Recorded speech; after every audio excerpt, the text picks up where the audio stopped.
7:02 p.m., 8/24/2024. Final act, Act 4 of The Iceman Cometh. The climax and Hickey's breakdown. Then, depending on how I feel in an hour and a half plus, I'll do a little bit of rambling on the play. And we'll go from there. But this is the act. This is what it's all been leading up to. Disclaimer: not a professional read. This is for fun, kicks, and then when I ramble about my thoughts, it's not a synopsis. Blah blah blah blah blah blah blah. Here we go. Eugene O'Neill, The Iceman Cometh, Act 4, Final Act. Scene. Same as Act 1. The back room with the curtains separating it from the section of the bar room with its single table at right of curtain front. It is around 1:30 in the morning of the following day. The tables in the back room have a new arrangement. The one at left, front, before the window to the yard, is in the same position. So is the one at the right, rear, of it in the second row. But this table now has only one chair. This chair is at right of it, facing directly front. The two tables on either side of the door at rear are unchanged. But the table which was its center front has been pushed toward right so that it and the table at right rear of it in the second row and the last table at right in the front row are now jammed so closely together that they form one group. Larry, Hugo, and Parrot are at the table at left front. Larry is at the left of it, beside the window facing front. Hugo sits at rear facing front, his head on his arms in his habitual position, but he is not asleep. On Hugo's left is Parrot, his chair facing left front. At right of table, an empty chair facing left. Larry's chin is on his chest, his eyes fixed on the floor. He will not look at Parrot, who keeps staring at him with a sneering, pleading challenge. 2 bottles of whiskey are on each table, whiskey in chaser glasses, a pitcher of water. The one chair by the table at right, rear of them, is vacant. At the first table at right of center, Cora left front of it facing front. Around the rear of this table are 4 empty chairs. Opposite Cora in a 6th chair is Captain Lewis, also facing front. On his left, McGloin is facing front in a chair before the middle table of his group. At right, rear of him, also at this table, General Wet Joan sits facing front. In back of this table are 3 empty chairs. At right, rear of Wet Joan, but beside the last table of the group, sits Willie. On Willie's left, at rear of table, is Hope. On Hope's left, at right, rear of table, is Mosher. Finally, at right of table is Jimmy Tomorrow. All of the 4 sit facing front. There is an atmosphere of oppressive stagnation in the room, and a quality of insensibility about all the people in this group at right. They are like wax figures, set stiffly on their chairs, carrying out mechanically the motions of getting drunk, but sunk in a numb stupor which is impervious to stimulation. In the bar section, Joe is sprawled in the chair at right of table, facing left. His head rolls forward in a sodden slumber. Rocky is standing behind his chair, regarding him with dull hostility. Rocky's face is set in an expression of tired, callous toughness. He looks now like a minor wop gangster. Rocky shakes Joe by the shoulder. "Come on, beat it in the back room. It's after hours." But Joe remains inert. Rocky gives up. "Aw, to hell with it. Let the dump get pinched. I'm through with this lousy job anyway." He hears someone at rear and calls. "Who's that?" Chuck appears from rear. He has been drinking heavily, but there is no lift to his jag. His manner is grouchy and sullen. He has evidently been brawling. His knuckles are raw, and there is a mouse under one eye. He has lost his straw hat. His tie is awry, and his blue suit is dirty. Rocky eyes him indifferently. Been scrappin', huh? Started off on your periodical, ain't ya? For a second, there is a gleam of satisfaction in his eyes. Chuck. Yeah, ain't you glad? Truculently. What's it to you? Rocky. Not a damn thing. But this is something to me. I'm out on my feet holding down your job. You said if I'd take your day, you'd relieve me at 6. And here it's 1:30 a.m. Well, you're taking over now. Get me, no matter how plastered you are. Chuck. Plastered hell. I wished I was. I've lapped up a gallon, but it don't hit me right. And to hell with the job. I'm going to tell Harry I'm quitting. Rocky. Yeah? Well, I'm quitting too. Chuck. I played sucker for that crummy blonde long enough, letting her kid me into working. From now on, I take it easy. Rocky. I'm glad you're getting some sense. Chuck. And I hope you're getting some. What a prize sap you been, tending bar, when you got 2 good hustlers in your stable. Rocky. Yeah, but I ain't no sap now. I'll loin them when they get back from Coney. Sneeringly. Geez, that Cora sure played you for a dope, feeding you that marriage on the farm hop. Chuck dully. Yeah. Hickey got it right. A lousy pipe dream. It was her pulling cherry flips on me woke me up. All the way walking to the ferry, every gin mill we come to, she'd drag me in to blow her. I got thinking. Christ, what won't she want when she gets the ring on her finger and I'm hooked? So I tells her at the ferry, Kiddo, you can go to Joyzy or to hell, but count me out. Rocky.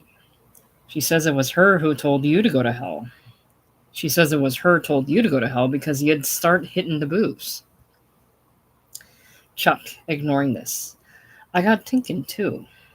Geez, when I look sweet with a wife, that if you put all the guys she'd stayed with side by side, they'd reach to Chicago. He sighs gloomily. That kind of dame. You can't trust him. The minute your back is twained, they're cheating with the Iceman or someone. Hickey done me a favor making me wake up. He pauses, then adds pathetically. Only, it was fun. Kinda. Me and Cora kidding ourselves. Suddenly his face hardens with hatred. Where's that son of a bitch Hickey? I want one good suck at the guy. Just one. And the next button-in he'll do will be in the morgue. I'll take a chance on going to the chair. Rocky starts in a low warning voice. Piano. Keep away from him, Chuck. He ain't here now anyway. He went out to the phone, he said. He wouldn't call from here. I got a hunch he's beat it. But if he does come back, you don't know him. If anyone asks you, you get me? As Chuck looks at him with dull surprise, he lowers his voice to a whisper. The chair. Maybe that's where he's going. I don't know nothing, see, but it looks like he croaked his wife. Chuck, with a flash of interest. You mean she really was cheating on him? Then I don't blame the guy. Rocky. Who's blaming him? When a dame asks for it, but I don't know nothing about it, see. Chucky. Is any of the gang wise? Rocky. Larry is. And the boss ought to be. I tries to wise the rest of them up to stay clear of him, but they're all so licked. I don't know if they got it. He pauses vindictively. I don't give a damn what he done to his wife, but if he gets the hot seat, I won't go into no mourning. Chuck. Me neither. Rocky. Not after his throwing it in my face. I'm a pimp. What if I am? Why the hell not? And what he's done to Harry? Geez, the poor old slob is so licked he can't even get drunk. And all the gang. They're all licked. I couldn't help feeling sorry for the poor bums when they showed up tonight one by one, looking like pooches with their tails between their legs. that everyone been kicking till they was too punch drunk to feel it no more. Jimmy tomorrow was the last. Schwartz, the copper, brung him in. Seen him sitting on the dock on West Street, looking at the water and crying. Schwartz thought he was drunk, and I let him take it. But he was cold sober. He was trying to jump in and didn't have the noive. I figured it. Noive. Geez, there ain't enough guts left in the whole gang to battle a mosquito. Chuck. Oh, to hell with him. Who cares? Give me a drink. Rocky pushes the bottle toward him apathetically. I see you've been hitting the red eye too. Rocky. Yeah, but it don't do no good. I can't get drunk right. Chuck drinks. Joe mumbles in his sleep. Chuck regards him resentfully. This doity-dinge was able to get his snoot full and pass out. Jeez, even Hickey can't faze him. You'd think he was phased if you'd seen him come in. Stinko, and he pulled a gat and said he plugged Hickey for insulting him. Then he dropped it and begun to cry and said he wasn't a gambling man or a tough guy no more. He was yellow. He'd borrowed a gat to stick up with someone and then didn't have the guts. He got drunk panhandling drinks, I suppose. I guess they felt sorry for him. Chuck. He ain't got no business in the bar after hours. Why don't you chuck him out? Rocky, apathetically. Ah, to hell with it. Who cares? Chuck, lapsing into the same mood. Yeah, I don't. Joe suddenly lunges to his feet dazedly, mumbles in humbled apology. Excuse me, white boys. Excuse me for living. I don't want to be where I'm not wanted. He makes his way, swaying to the opening in the curtain at rear and tacks down to the middle table of the three at right front. He feels his way around it to the table at its left and gets to the chair in back of Captain Lewis. Chuck gets up in a callous, brutal tone. My pig's in the back room, ain't she? I want to collect the dough I wouldn't take this morning, like a sucker, before she blows it. He goes rear. Rocky, getting up. I'm coming too. I'm true working. I ain't no lousy bartender. Chuck comes through the curtain and looks for Cora as Joe flops down in the chair in back of Captain Lewis. Joe taps Lewis on the shoulder, servilely apologetic. If you objects to my sitting here, Captain, just tell me and I pulls my freight. Lewis.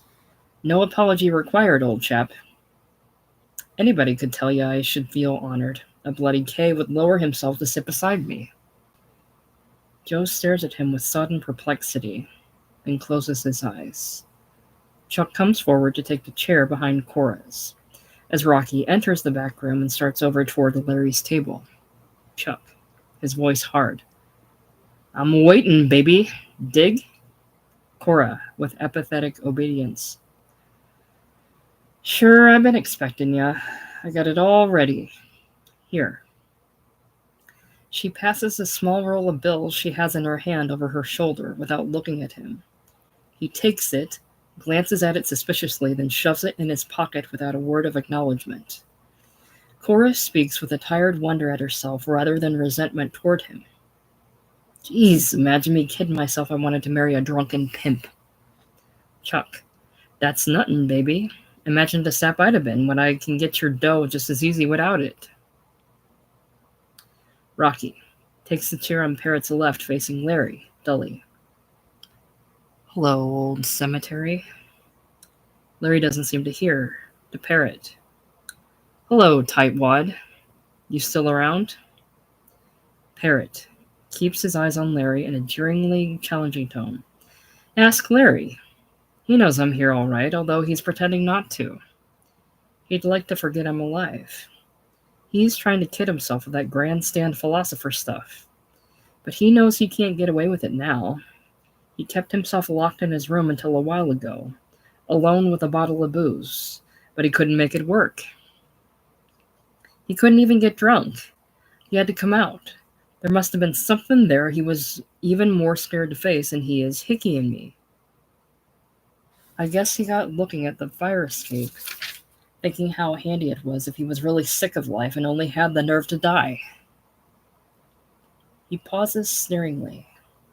Larry's face is tautened, but he pretends he doesn't hear. Rocky pays no attention.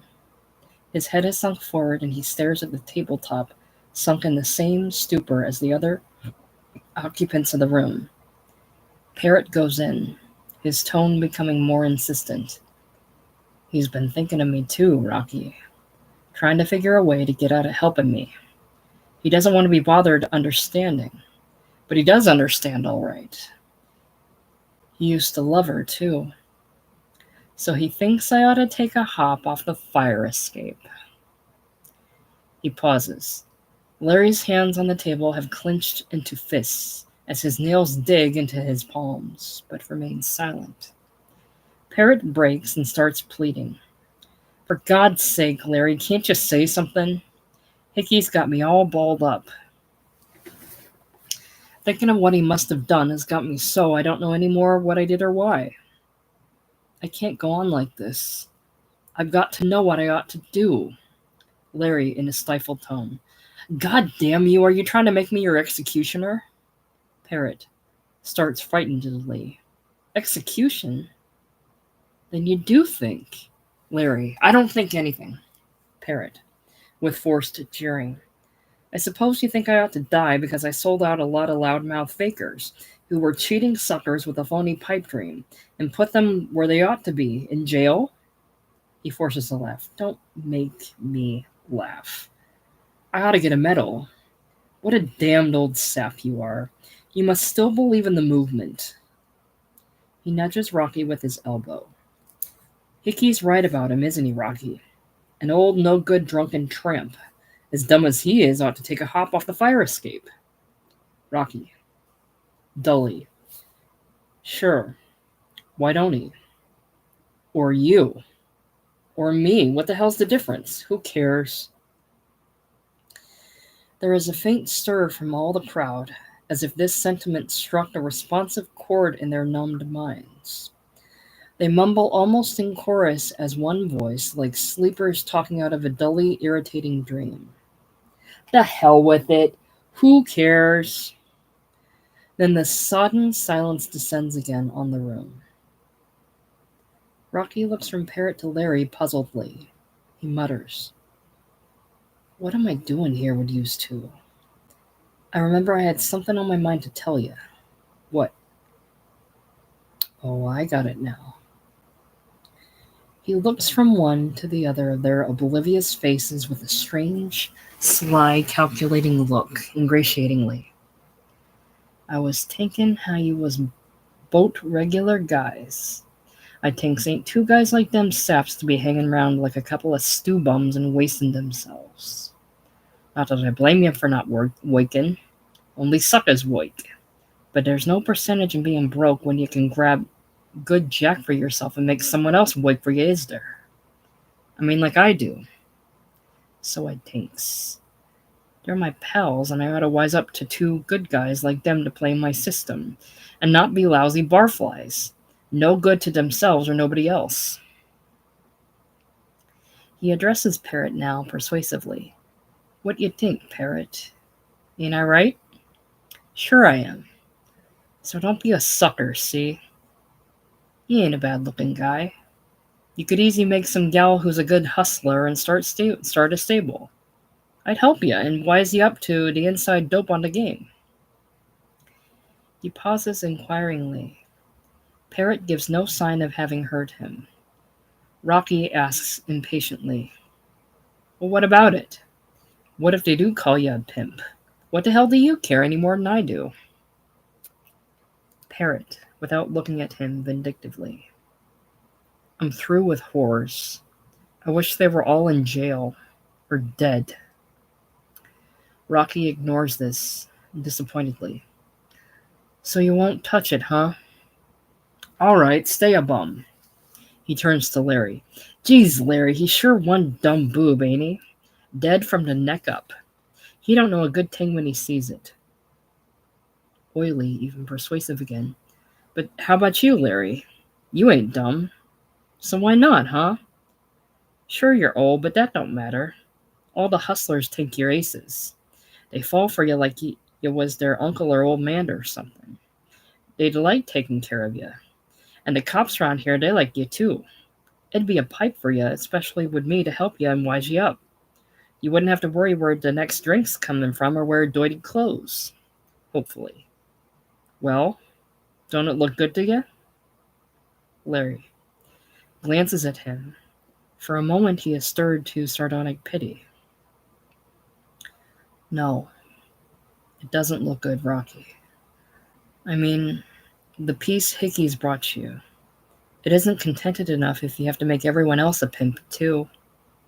Rocky stares at him stupidly, then pushes his chair back and gets up grumbling.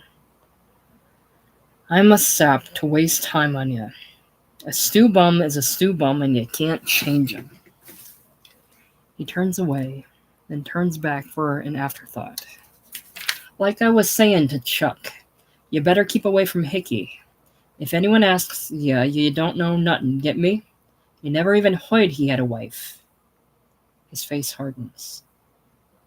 Geez, we all ought to get drunk and stage a celebration when that bastard goes to the chair. Larry, vindictively. Be God, I'll celebrate with you and drink long life to him in hell. Then guiltily and pityingly. No, the poor mad devil. Then with angry self-contempt. Pity again, the wrong kind. He'll welcome the chair. Parrot, contemptuously. Yes. What are you so damned scared of death for? I don't want your lousy pity. Rocky. Christ, I hope he don't come back, Larry. We don't know nothing now. We're only guessing, see. But if the bastard keeps on talking... Larry, grimly. He'll come back. He'll keep on talking. He's got to. He's lost his confidence that the piece he's sold us is the real McCoy, and it's made him uneasy about his own. He'll have to prove to us. As he is speaking, Hickey appears silently in the doorway at rear. He has lost his beaming salesman's grin. His manner is no longer self-assured. His expression is uneasy, baffled, and resentful. It has the stubborn set of an obsessed determination. His eyes are on Larry as he comes in. As he speaks, there is a start from all the crowd, a shrinking away from him. Hickey, angrily. That's a damned lie, Larry. I haven't lost confidence a damned bit. Why should I? Boastfully. By God, whenever I made up my mind to tell someone something I knew they ought to want, I've sold them. He suddenly looks confused, haltingly. I mean, it isn't kind of you, Larry, to make that kind of crack when I've been doing my best to help. Rocky, moving away from him toward right, sharply. Keep away from me. I don't know nothing about you, see? His tone is threatening, but his manner as he turns back and ducks quickly across to the bar entrance is that of one in flight. In the bar he comes forward and slumps in a chair at the table facing front. Hickey comes to the table at rear of Larry's table and sits in the one chair there facing front. He looks over the crowd at right, hopefully, and then disappointedly. He speaks with a strained attempt at his old, affectionate, jollying manner. Well, well, how are you coming along, everybody? Sorry I had to leave you for a while, but there was something I had to get finally settled. It's all fixed now. Hope. In the voice of one reiterating mechanically a hopeless complaint. When are you gonna do something about this booze, Hickey? But geez, we all know you did something to take the life out of it. It's like drinking dishwater. We can't pass out. And you promised us peace. His group all join in a dull, complaining chorus. We can't pass out. You promised us peace. Hickey bursts into resentful exasperation. For God's sake, Harry, are you still harping on that damned nonsense? You've kept it up all afternoon and night, and you've got everybody else singing the same crazy tune. I've had about all I can stand. That's why I found he controls himself. Excuse me, boys and girls, I don't mean that. I'm just worried about you when you play dead on me like this. I was hoping by the time I got back you'd be like you ought to be. I thought you were deliberately holding back when I was around, because you didn't want to give me the satisfaction of showing me I'd had the right dope. And I did have. I know from my own experience. Exasperatedly. But I've explained that a million times, and you've all done what you needed to do. By rights, you should all be contented now without a single damned hope or lying dream left to torment you. But here you are, acting like a lot of stiffs cheating the Undertaker. He looks around accusingly. I can't figure it. Unless it's just your damned pig-headed stubbornness. He breaks miserably. Hell, you oughtn't to act this way with me. You're my old pals. The only friends I've got. You know the one thing I want is to see you all happy before I go. Rousing himself to his old brisk master of ceremonies manner. And there's damned little time left now. I made a date for 2 o'clock. We've got to get busy right away and find out what's wrong. There is a sodden silence. He goes on exasperatedly. Can't you appreciate what you got, for God's sake? Don't you know you're free now to be yourselves, without having to feel remorse or guilt or lie to yourselves about reforming tomorrow? Can't you see there is no tomorrow now? You're rid of it forever. You've killed it. You don't have to care a damn about anything anymore. You finally got the game of life licked, don't you see that? Angrily exhorting. Then why the hell don't you get pie-eyed and celebrate? Why don't you laugh and sing Sweet Adeline? With bitterly hurt accusation. The only reason I can think of is you're putting on this rotten half-dead act just to get back at me, because you hate my guts. He breaks again. God, don't do that, gang. It makes me feel like hell to think you hate me. It makes me feel you suspect I must have hated you, but that's a lie.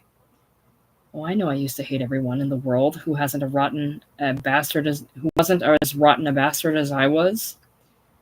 But that was when I was still living in hell, before I faced the truth and saw the one possible way to free poor Evelyn and give her the peace she'd always dreamed about. He pauses. Everyone in the group stirs with awakening dread, and they all begin to grow tense on their chairs.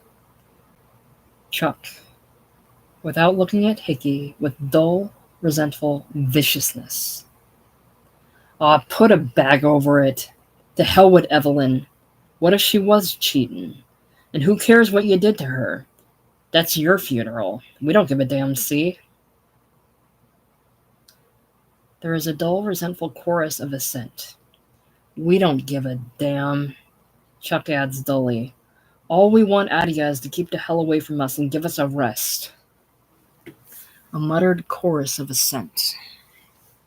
Hickey, as if he hadn't heard this, an obsessed look on his face.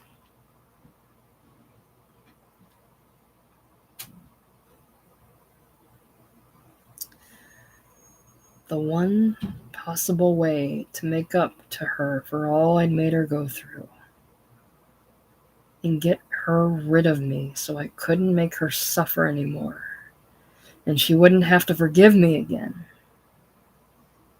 I saw I couldn't do it by killing myself like I wanted to for a long time. That would have been the last straw for her. She'd have died of a broken heart to think I could do that to her. She'd have blamed herself for it too. Or I couldn't just run away from her. She'd have died of grief and humiliation if I'd have done that to her. She'd have thought I'd stopped loving her. He adds with a strange, impressive simplicity. You see, Evelyn loved me. And I loved her. That was the trouble. It would have been easy to find a way out if she hadn't loved me so much, or if I hadn't loved her. But as it was, there was only one possible way. He pauses and adds simply, I had to kill her. There is a second's dead silence as he finishes. Then a tense, indrawn breath like a gasp from the crowd and a general shrinking movement. Larry bursts out. You mad fool, can't you keep your mouth shut? We may hate you for what you've done here this time, but we remember the old times too when you brought kindness and laughter with you instead of death. We don't want to know things that will make us help you send you to the chair. Parrot with angry scorn. Aw, shut up, you yellow faker. Can't you face anything? Wouldn't I deserve the chair too? It's worse if you kill someone and they have to go on living. I'd be glad of the chair. It'd wipe it out. It'd square me with myself. Hickey, disturbed with a movement of repulsion. I wish you'd get rid of that bastard, Larry. I can't have him pretending there's something in common between him and me. It's what's in your heart that counts. There was love in my heart, not hate. Parrot glares at him in angry terror. You're a liar. I don't hate her. I couldn't. And it had nothing to do with her anyway. You ask Larry. Larry grabs his shoulder and shakes him furiously. God damn you, stop shoving your rotten soul in my lap. Parrot subsides, hiding his face in his hands and shuddering. Hickey goes on quietly now. Don't worry about the chair, Larry. I know it's still hard for you not to be terrified by death. But when you've made peace with yourself like I have, you won't give a damn. He addresses the group at right earnestly. Listen, everybody. I've made up my mind the only way I can clear things up for you, so you'll realize how contented and carefree you ought to feel. Now, I've made you get rid of your pipe dreams, is to show you what a pipe dream did to me and Evelyn. I'm certain if I tell you about it from the beginning, you'll appreciate what I've done for you and why I did it, and how damned grateful you ought to be, instead of hating me. He begins eagerly in a strange running narrative manner. You see, even when we were kids, Evelyn and me, Hope bursts out, pounding with his glass on the table. No! Who the hell cares? We don't want to hear it. All we want is to pass out and get drunk in a little peace. They are all, except Larry and Parrot, seized by the same fit and pound with their glasses. Even Hugo and Rocky in the bar. And shout in chorus, who the hell cares? We want to pass out. Hickey, with an expression of wounded hurt. All right, if that's the way you feel. I don't want to cram it down your throats. I don't need to tell anyone. I don't guilty. I'm only worried about you. Hope, what did you do to this booze? That's what we'd like to hear. But geez, you done something. There's no life or kick in it now. He appeals mechanically to Jimmy tomorrow. Ain't that right, Jimmy? Jimmy. More than any of them, his face has a wax figure blankness that makes it look embalmed. He answers in a precise, completely lifeless voice, but his reply is not to Harry's question, and he does not look at him or anyone else.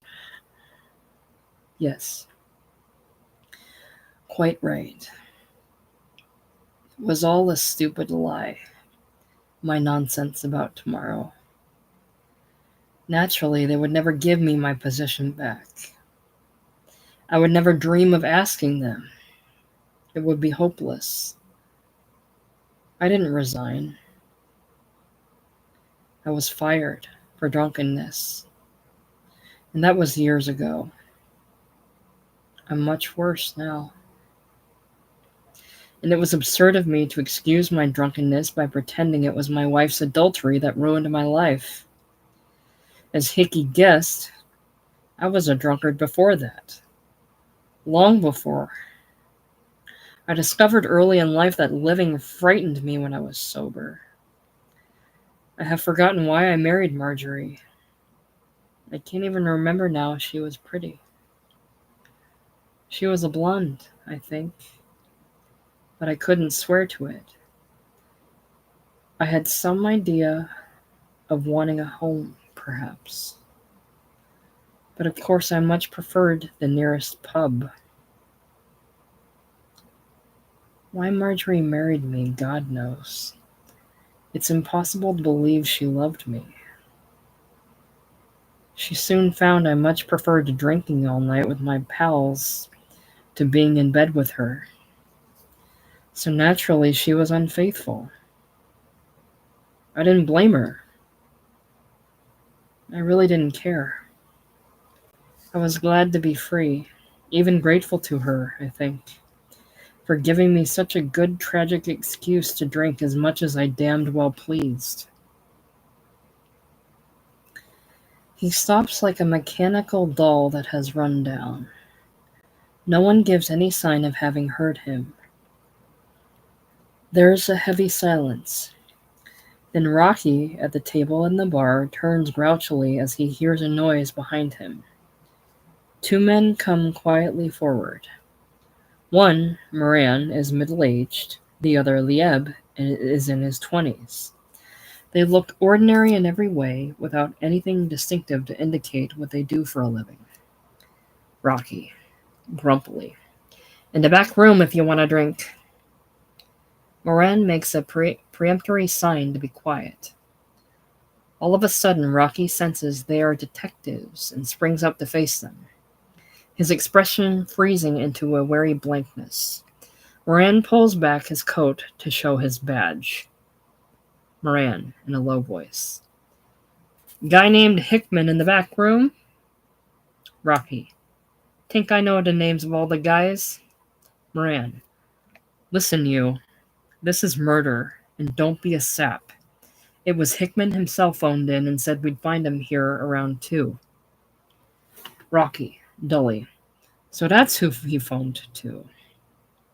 He shrugs his shoulders. All right, if he asked for it, he's the fat guy sitting alone. He slumps down in his chair again. And if you want a confession, all you got to do is listen. He'll be telling all about it soon. You can't stop the bastard talking. Moran gives him a curious look, then whispers to Lieb, who disappears rear and a moment later appears in the hall doorway of the back room. He spots Hickey and slides into a chair at the left of the doorway, cutting off escape by the hall. Moran goes back and stands in the opening in the curtain leading to the back room. He sees Hickey and stands watching him and listening. Hickey suddenly bursts out. I've got to tell you, your being the way you are now gets my goat. It's all wrong. It puts things in my mind about myself. It makes me think if I got balled up about you, how do I know I wasn't balled up about myself? And that's plain damned foolishness. When you know the story of me and Evelyn, you'll see there wasn't any other possible way out of it for her sake. Only I've got to start way back at the beginning or you won't understand. He starts his story, his tone again becoming musingly reminiscent. You see, even as a kid I was always restless. I had to keep on the go. You've heard the old saying, ministers' sons are sons of guns. Well, that was me and then some. Home was like a jail. I didn't fall for the religious bunk. Listening to my old man whooping up hellfire and scaring those Hoosier suckers into shelling out their dough only handed me a laugh. Although I had to hand it to him, the way he sold them nothing for something. I guess I'd take after him. And that's what made me a good salesman. Well, anyway, As I said, home was like jail, and so was school. And so was that damned hick town. The only place I liked was the pool rooms, where I could smoke sweet cap rolls and mop up a couple of beers, thinking I was a hell on wheels sport. We had one hooker shop in town, and of course I liked that too. Not that I hardly ever had entrance money. My old man was a tight old bastard. But I liked to sit around in the parlor and joke with the girls. And they liked me because I could kid 'em along and make 'em laugh. Well, you know what a small town is. Everyone got wise to me. They all said I was a no-good tramp. I didn't give a damn what they said. I hated everybody in the place. Except Evelyn. I loved Evelyn. Even as a kid. And Evelyn loved me. He pauses. No one moves or gives any sign except by the dread in their eyes that they have heard him.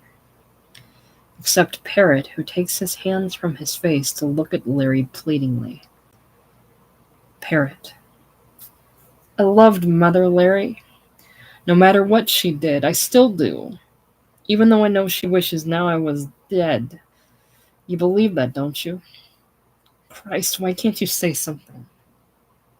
Hickey, too absorbed in his story now to notice this, goes on in a tone of fond, sentimental reminiscence. Yes, sir. As far back as I can remember, Evelyn and I loved each other. She always stuck up for me. She wouldn't believe the gossip, or she'd pretend she didn't. No one could convince her I was no good. Evelyn was stubborn as hell once she'd made up her mind. Even when I'd admit things and ask her forgiveness, she'd make excuses for me and defend me against myself. She'd kiss me and say she knew I didn't mean it and I wouldn't do it again. So I'd promise I wouldn't. I'd have to promise. She was so sweet and good. Though I knew darned well a touch of strange bitterness comes into his voice for a moment. No, sir, you couldn't stop Evelyn. Nothing on earth could shake her faith in me. Even I couldn't. She was a sucker for a pipe dream. Then quickly. Well, naturally, her family forbid her seeing me. They were one of the town's best. Rich for that Hickburg. Owned the trolley line and lumber company. Strict Methodists, too. They hated my guts. But they couldn't stop Evelyn. She'd sneak notes to me and meet me on the sly. I was getting more restless. The town was getting more like a jail. I'd made up my mind to beat it. I knew exactly what I wanted to be by that time. I'd met a lot of drummers around the hotel and liked them. They were always telling jokes. They were sports. They kept moving. I liked their life.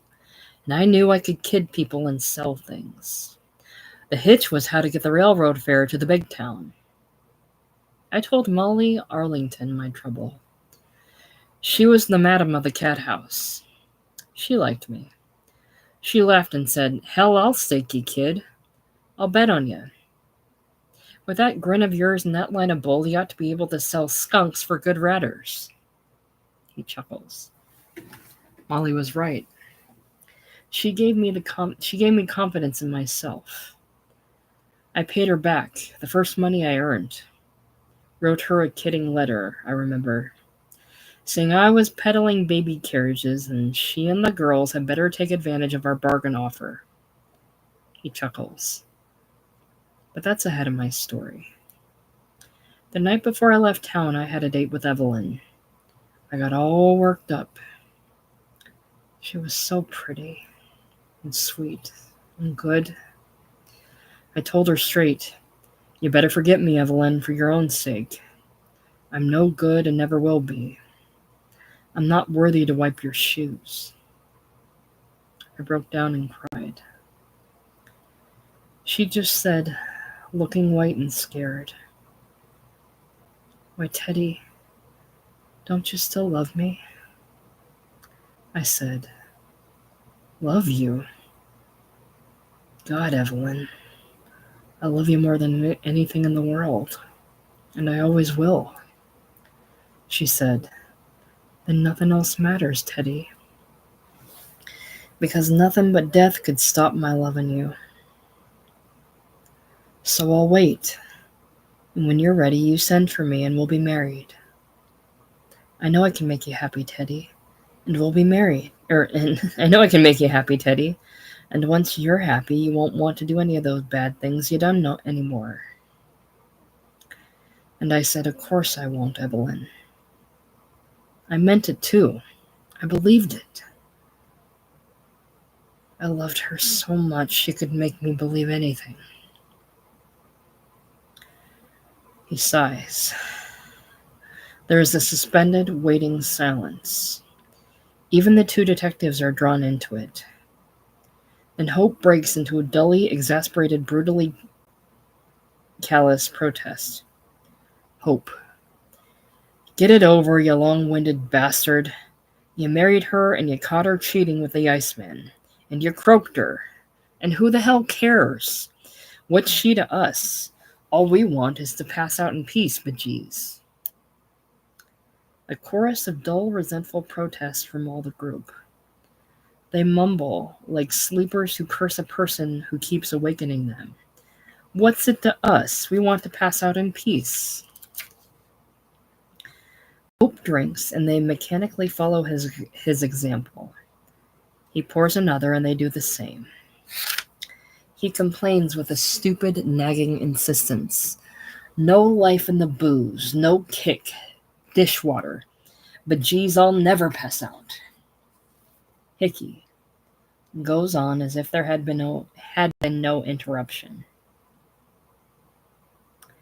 "So I beat it to the big town. A job easy, and it was a cinch for me to make good.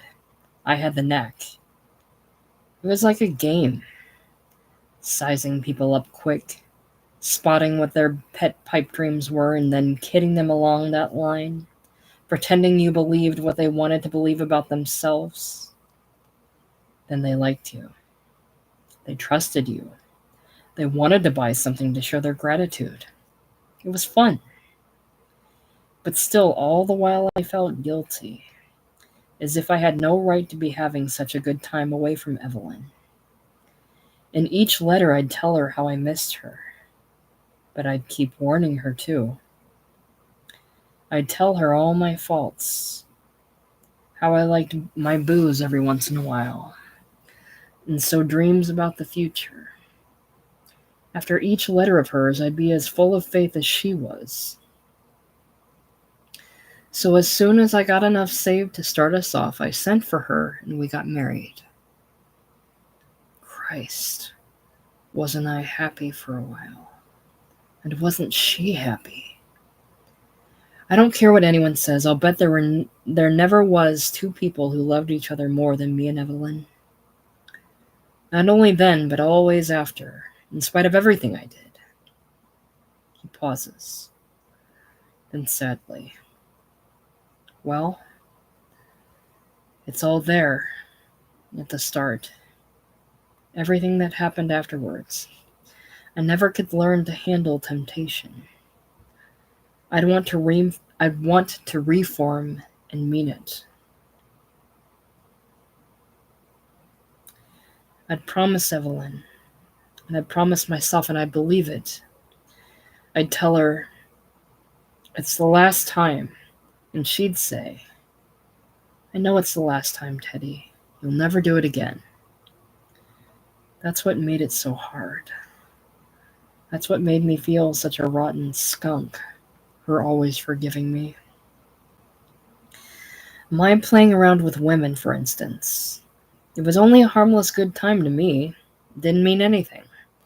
But I'd know what it meant to Evelyn. So I'd say to myself, never again. But you know how it is. Traveling around. The damned hotel rooms. I'd get seeing things in the wallpaper. I'd get bored as hell. Lonely and homesick. But at the same time, sick of home. I'd feel free and I'd want to celebrate a little. I never drank on the job, so it had to be dames. Any tart. What I'd want was some tramp I could be myself with without being ashamed. Someone I could tell a dirty joke to and she'd laugh. Cora, with a dull, weary bitterness. Geez, all the lousy jokes I've had to listen to and pretend was funny. Hickey goes on obliviously. Sometimes I'd try some joke I thought was a corker on Evelyn. She'd always make herself laugh, but I could tell she thought it was dirty, not funny. And Evelyn always knew about the tarts I'd been with when I came home from a trip. She'd kiss me and look in my eyes, and she'd know. I'd see in her eyes how she was trying not to know, and then telling herself even if it was true, he couldn't help it. They tempt him, and he's lonely. He hasn't got me. It's only his body anyway. He doesn't love them. I'm the only one he loves. She was right, too. I never loved anyone else. Couldn't if I wanted to. He pauses. She forgave me even when it all had to come out in the open. You know how it is when you keep taking chances. You may be lucky for a long time, but you get nicked in the end. I picked up a nail from some tartan Altoona. Cora, dully without resentment. Yeah, and she picked it up from some guy. It's all in the game. What the hell of it? Hickey. I had to do a lot of lying and stalling when I got home. It didn't do any good. The quack I went to got all my dough and then told me I was cured, and I took his word. But I wasn't. And poor Evelyn. But she did her best to make me believe she fell for my lie about how traveling men get things from drinking cups on trains. Anyway, she forgave me. The same way she forgave me every time I'd turn up after a periodical drunk. You all know what I'd like to be at the end of one. You see me. Like something lying in the gutter that no alley cat would lower itself to drag in. Something they threw out of the DT ward in Bellevue along with the garbage. Something that ought to be dead and isn't. His face is convulsed with self-loathing. Evelyn wouldn't have heard from me in a month or more. She'd have been waiting there alone, with the neighbors shaking their heads and feeling sorry for her out loud. That was before she got me to move to the outskirts where there weren't any next-door neighbors. And then the door would open and in I'd stumble, looking like what I've said, into her home where she kept everything so spotless and clean. And I'd sworn it would never happen again, and now I'd have to start swearing again. This was the last time. I could see disgust having a battle in her eyes with love. Love always won. She'd make herself kiss me, as if nothing had happened, as if I'd just come home from a business trip. She'd never complain or bawl me out. He bursts out in a tone of anguish that has anger and hatred beneath it. Christ, can you imagine what a guilty skunk she'd made me feel? If she'd only admitted once she didn't believe anymore in her pipe dream that someday I'd behave. But she never would. Evelyn was stubborn as hell. Once she'd set her heart on anything, you couldn't shake her faith that it had to come true tomorrow. It was the same old story over and over for years and years. It kept piling up inside her and inside me. God, can you picture all I made her suffer and all the guilt she made me feel and how I hated myself? If she only hadn't been so damned good. If she'd been the same kind of wife I was a husband. God, I used to pray sometimes I'd even say to her, "Go on, why don't you, Evelyn? It'd serve me right. I wouldn't mind. I'd forgive you." Of course, I'd pretend I was kidding. The same way I used to joke here about her being in the way with the Iceman. She'd have been so hurt if I'd said it seriously. She'd have thought I'd stopped loving her. He pauses. Then looking around at them. I suppose you think I'm a liar. That no woman could have stood all she stood and still loved me so much. That it isn't human for any woman to be so pitying and forgiving. Well, I'm not lying. And if you'd ever seen her, you'd realize I wasn't. It was written all over her face. Sweetness and love and pity and forgiveness. He reaches mechanically for the inside pocket of his coat. Wait, I'll show you. I always carry her picture. Suddenly he looks startled. He stares before him, his hand falling back, quietly. No. I'm forgetting I tore it up afterwards. I didn't need it anymore.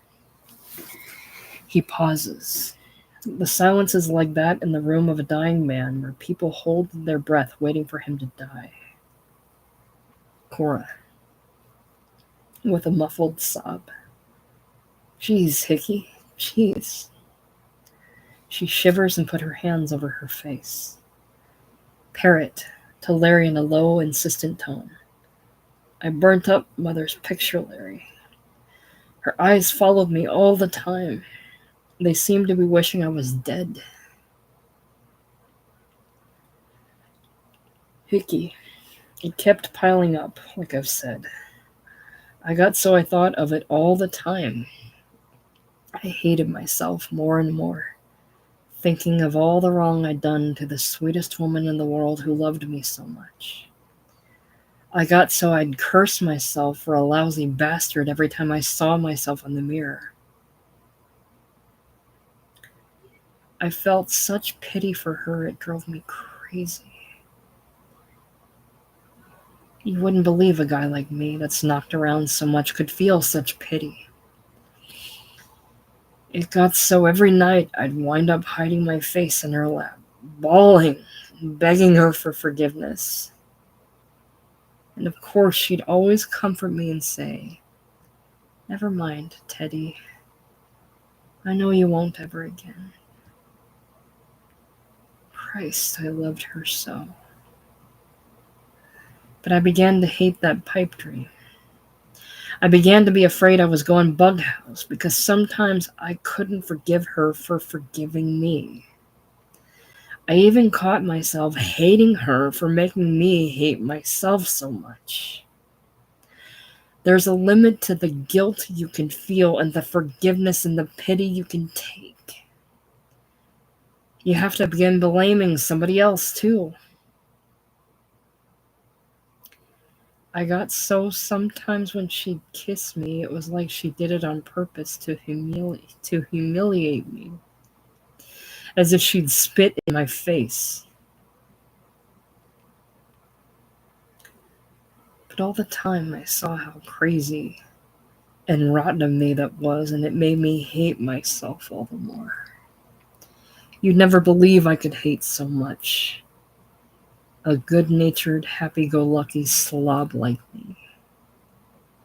And as the time got nearer to when I was due to come here for my drunk, around Harry's birthday, I got nearly crazy. I kept swearing to her every night that this time I really wouldn't, until I'd made it a real final test to myself and to her. And she kept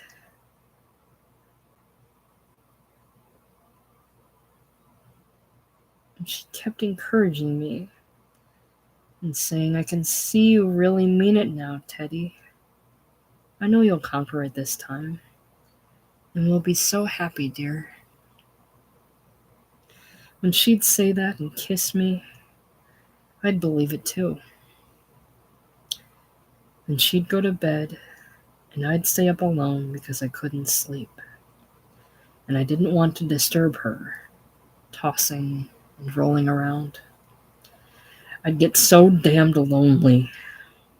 I'd get thinking how peaceful it was here, sitting around with the old gang, getting drunk and forgetting love, joking and laughing and singing and swapping lies. And finally I knew I'd have to come. And I knew if I came this time it was the finish. I'd never have the guts to go back and be forgiven again, and that would break Evelyn's heart. Because to her it would mean I didn't love her anymore. He pauses. That last night I'd driven myself crazy trying to figure out some way out for her. I went in the bedroom. I was going to tell her it was the end. But I couldn't do that to her. She was sound asleep. I thought, God, if she'd only never wake up, she'd never know. And then it came to me. The only possible way out for her sake. I remembered I'd given her a gun for protection while I was away. And it was in the bureau drawer. She'd never feel any pain. Never wake up from her dream. So Hope tries to ward this off by pounding with his glass on the table with brutal, callous exasperation. Give us a rest, for the love of Christ. Who the hell cares? We want to pass out in peace. They all, except Parrot and Larry, pound with their glasses and grumble in chorus. Who the hell cares? We want to pass out in peace. Moran, the detective, moves quietly from the entrance in the curtain across the back of the room to the table, where his companion Lieb is sitting. Rocky notices his leaving and gets up from the table in the rear and goes back to stand and watch in the entrance. Moran exchanges a glance with Lieb, motioning him to get up. The latter does so. No one notices them. The clamor of banging glasses dies out as abruptly as it started. Hickey hasn't appeared to hear it. Hickey, simply. So, I killed her. There is a moment of dead silence. Even the detectives are caught in it and stand motionless. Parrot suddenly gives up and relaxes limply in his chair, in a low voice in which there is a strange exhausted relief. I may as well confess, Larry. There's no use lying anymore. You know, anyway. I didn't give a damn about the money. It was because I hated her. Hickey, obliviously. And then I saw I'd always known that was the only possible way to give her peace and free her from the misery of loving me. I saw it meant peace for me, too, Knowing she was at peace, I felt as though a ton of guilt was lifted off my mind. I remember I stood by the bed and suddenly I had to laugh. I couldn't help it. And I knew Evelyn would forgive me. I remember I heard myself speaking to her as if it was something I'd always wanted to say. Well, you know what you can do with your pipe dream now, you damned bitch. He stops with a horrified start, as if shocked out of a nightmare. As if he couldn't believe he heard what he had just said, he stammers, "No, I never." Parrot to Larry sneeringly, "Yes, that's it. Her and the damned old movement pipe dream, eh, Larry?" Hickey bursts into frantic denial. "No, that's a lie. I never said. Good God, I couldn't have said that. If I did, I'd have gone insane. Why, I loved Evelyn better than anything in life." He appeals brokenly to the crowd. "Boys, you're all my old pals. You've known old Hickey for years. You know I'd never." His eyes fix on Hope. "You've known me longer than anyone, Harry. You know I must have been you, Governor." Hope, at first with the same defensive callousness without looking at him. "Who the hell cares?" And suddenly he looks at Hickey and there is an extraordinary change in his expression. His face lights up, as if he were grasping at some dawning hope in his mind. He speaks with a groping eagerness. "Insane? You mean you went really insane?" The tone of his voice, all the group at the tables by him start and stare at him as if they caught his thought. Then they all look at Hickey eagerly too. Hickey. Yes. Or I couldn't have laughed. I couldn't have said that to her. Moran walks up behind him on one side, while the second detective, Lieb, closes in on him from the other.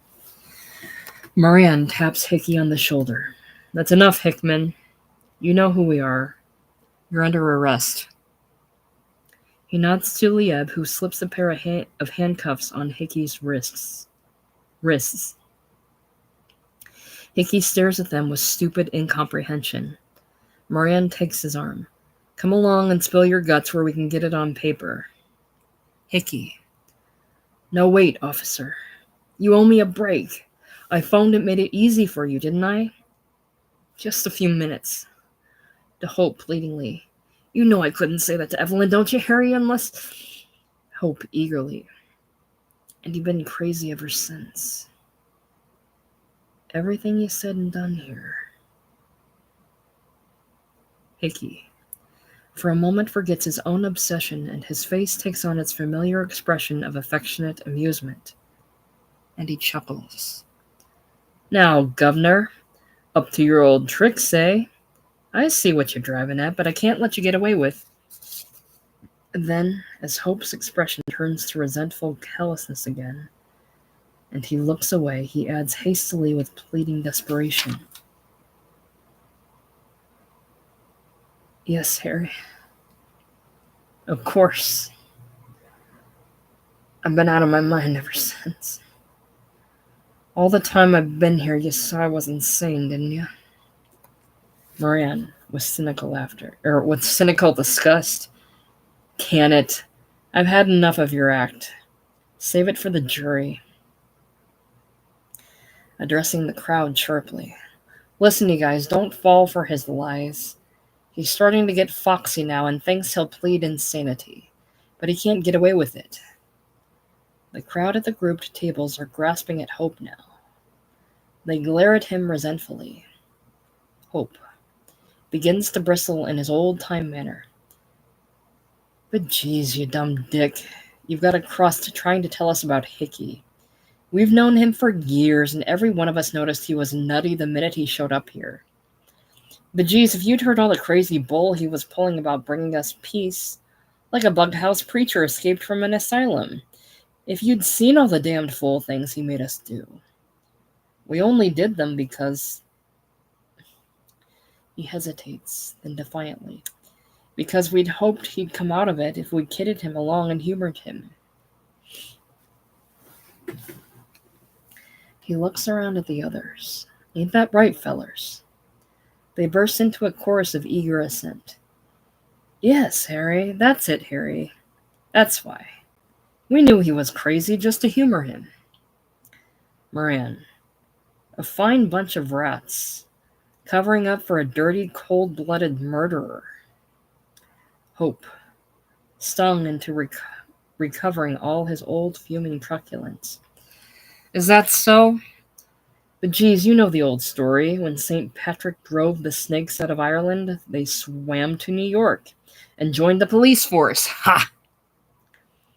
He cackles insultingly. But geez, we can believe it now when we look at you, can't we, fellers?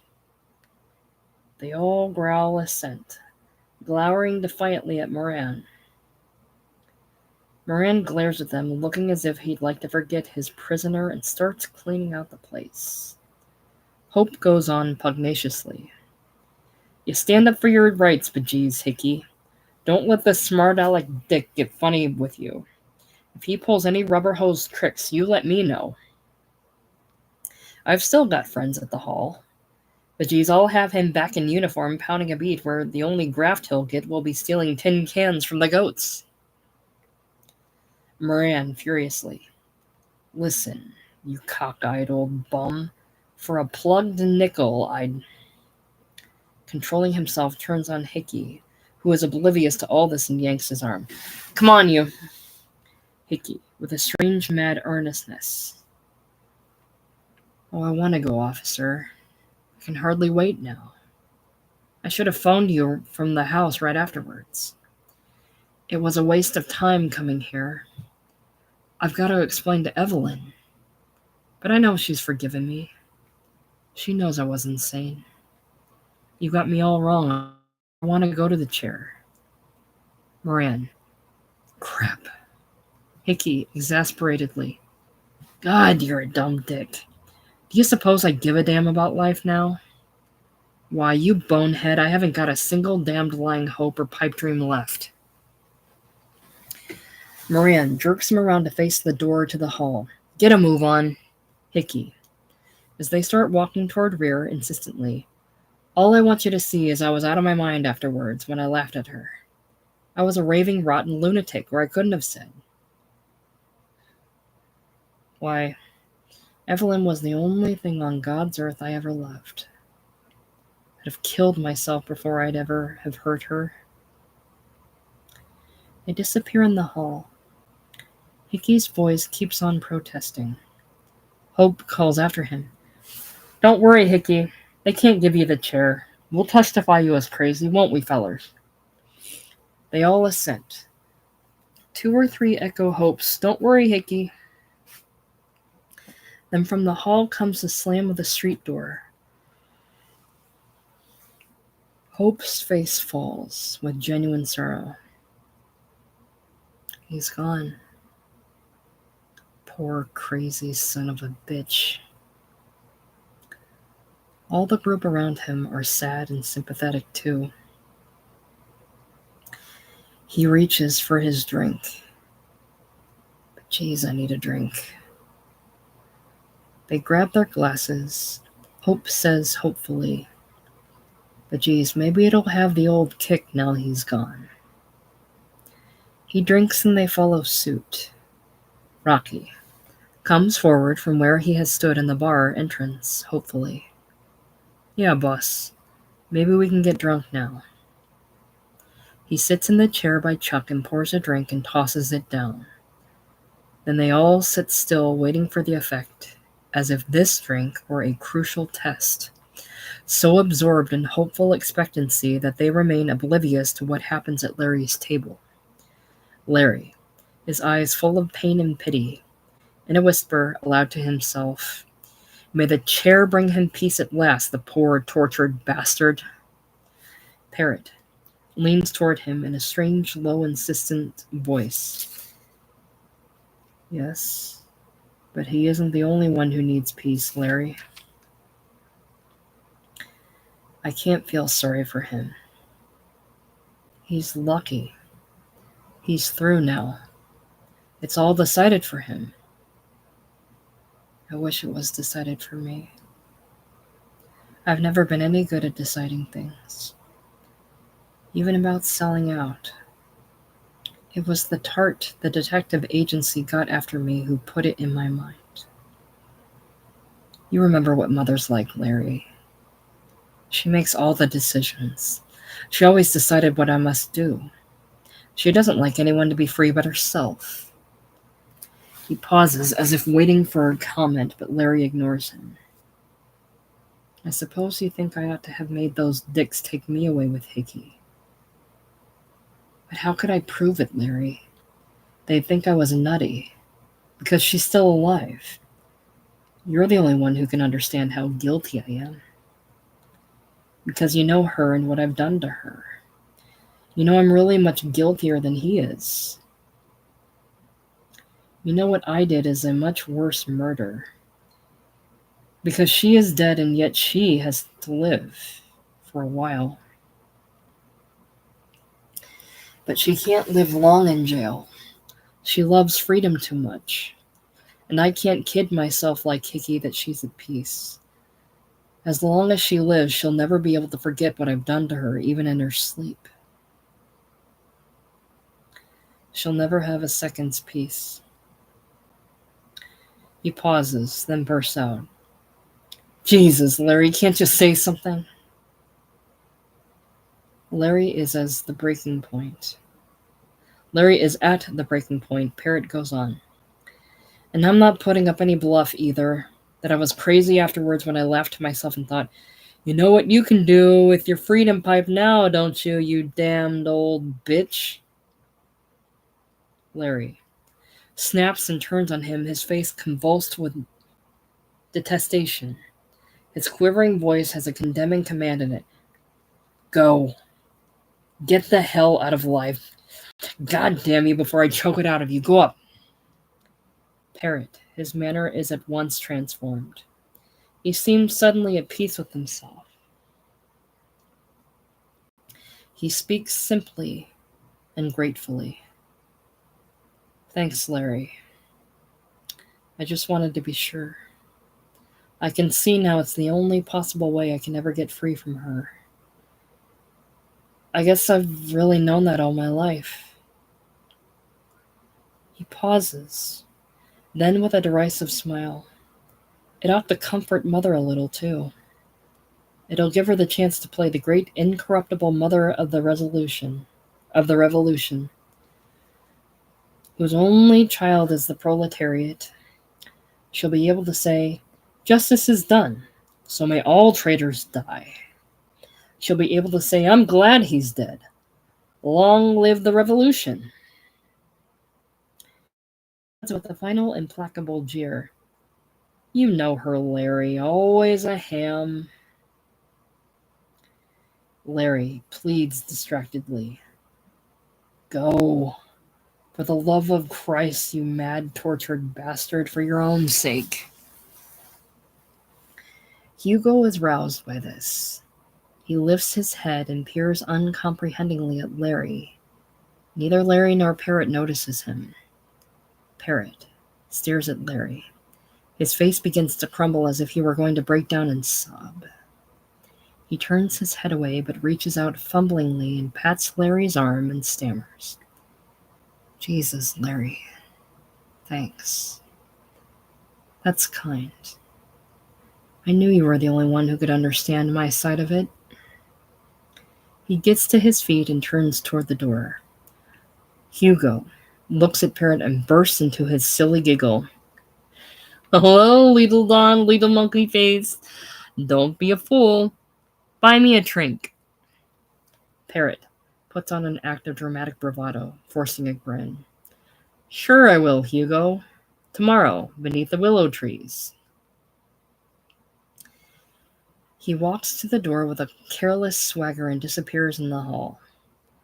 From now on, Larry waits, listening for the sound he knows is coming from the backyard outside the window, but trying not to listen in an agony of horror and cracking nerve. Hugo stares after Parrot stupidly. Stupid fool. Hickey make you crazy too. He turns to the oblivious Larry with a timid eagerness. I'm glad, Larry. They take that crazy Hickey away to asylum. He makes me have bad dreams. He makes me tell lies about myself. He makes me want to spit on all I have ever dreamed. Yes, I am glad they take him to asylum. I don't feel I am dying now. He was selling death to me, that crazy salesman. I think I have a drink now, Larry. He pours a drink and gulps it down. Hope, jubilantly. But geez, fellas, I'm feeling the old kick. Or I'm a liar. It's putting life back into me. But geez, if all I've lapped up begins to hit me, I'll be paralyzed before I know it. It was Hickey kept it from... But geez, I know that sounds crazy, but he was crazy. And he'd got all of us as bughouse as he was. But geez, it does queer things to you, having to listen day and night to a lunatic's pipe dreams. Pretending you to believe them, to kid him along and do any crazy thing he wants to humor him. It's dangerous, too. Look at me, pretending to start for a walk just to keep him quiet. I knew damned well it wasn't the right day for it. The sun was broiling, and the streets full of automobiles. But geez, I could feel myself getting a sunstroke, and an automobile damn near ran over me. He appeals to Rocky, afraid of the result, but daring it. Ask Rocky. He was watching, didn't it, Rocky? Rocky, a bit tipsily. Who's that, boss?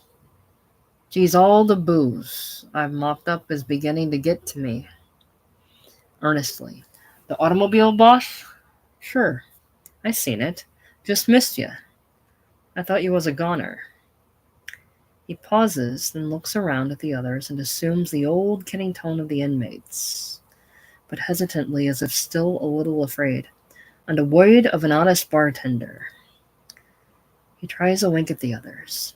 They all respond with smiles that are still a little forced and uneasy. Hope flashes him a suspicious glance. Then he understands with his natural testy manner. You're a bartender, all right. No one can say different. Rocky looks grateful.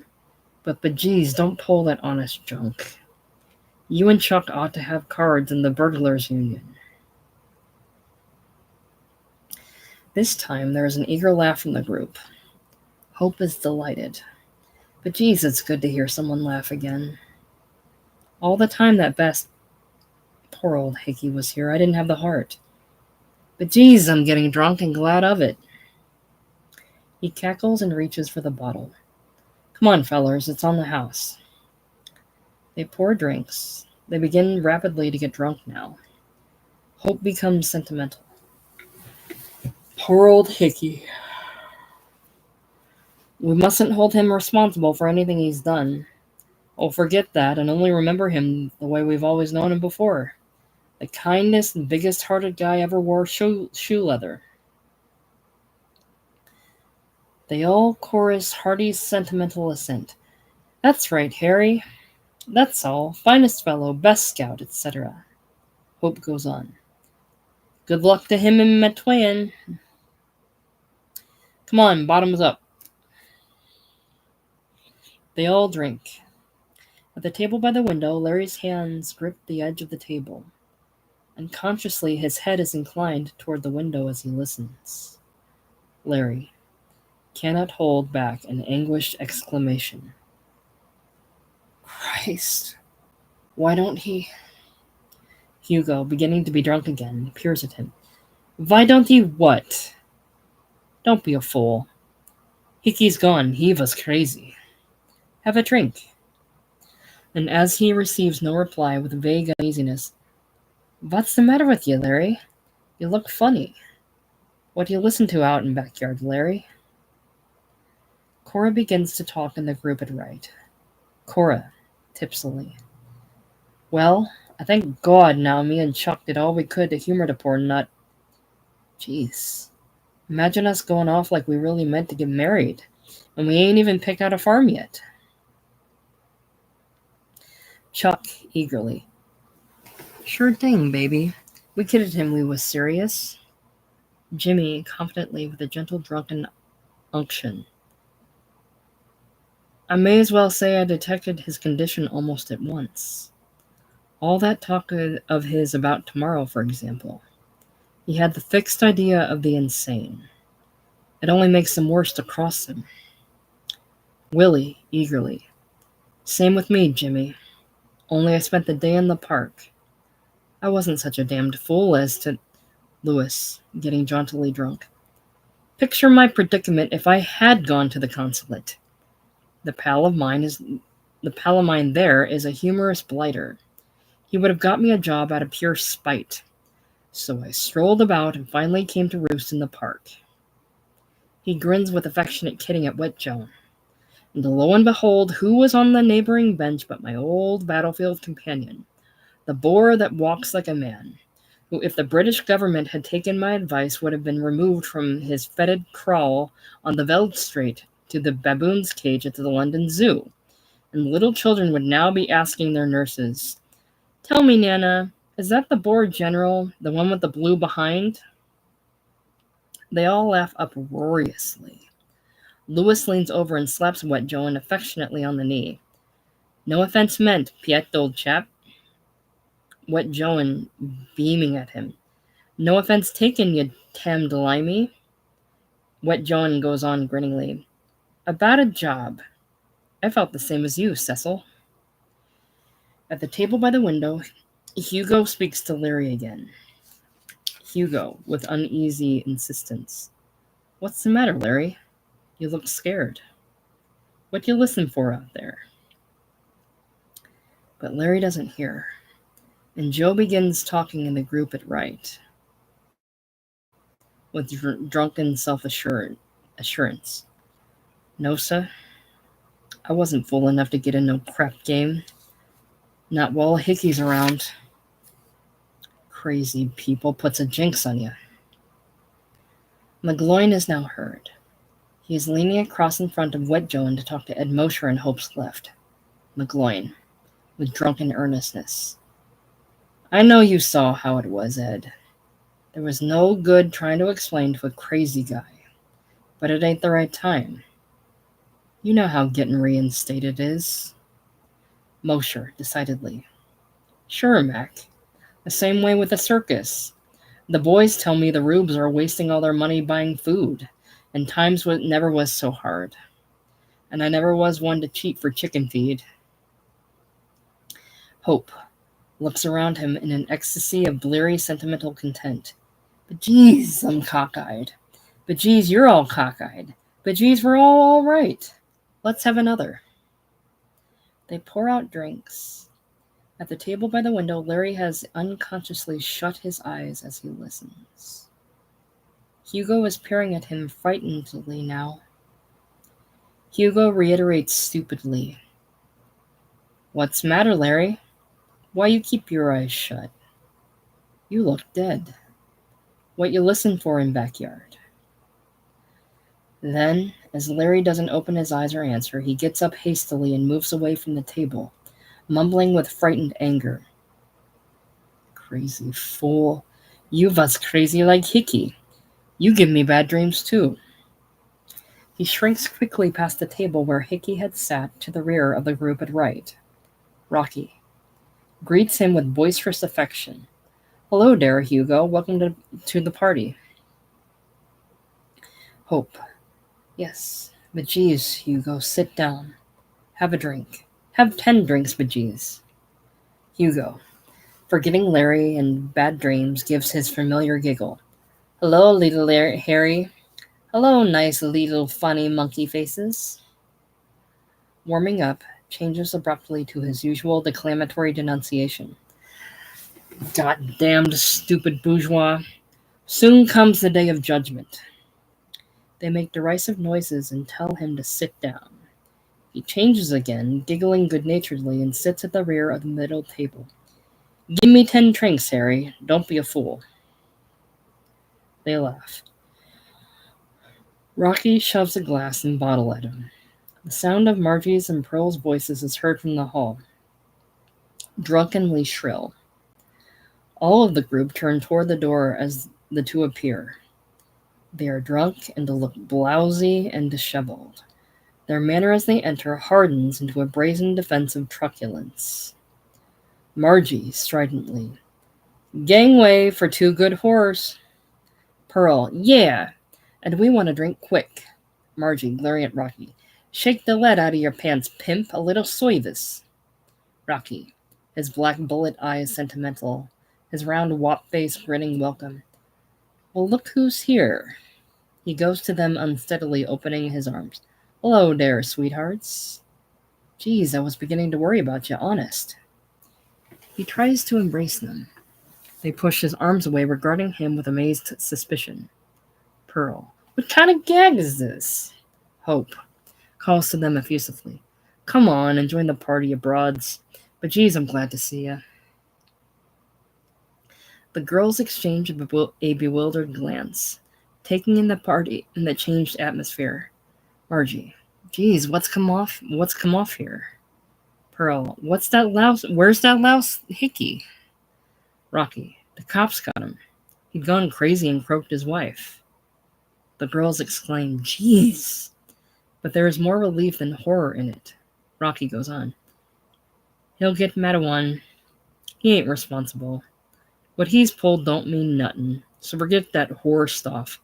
I'll knock the bluff off anyone calls you whores. I'll fill the bastard full of lead. You're tarts. And what the hell of it? You're as good as anyone, so forget it, see? They let him get his arms around them now. He gives them a hug.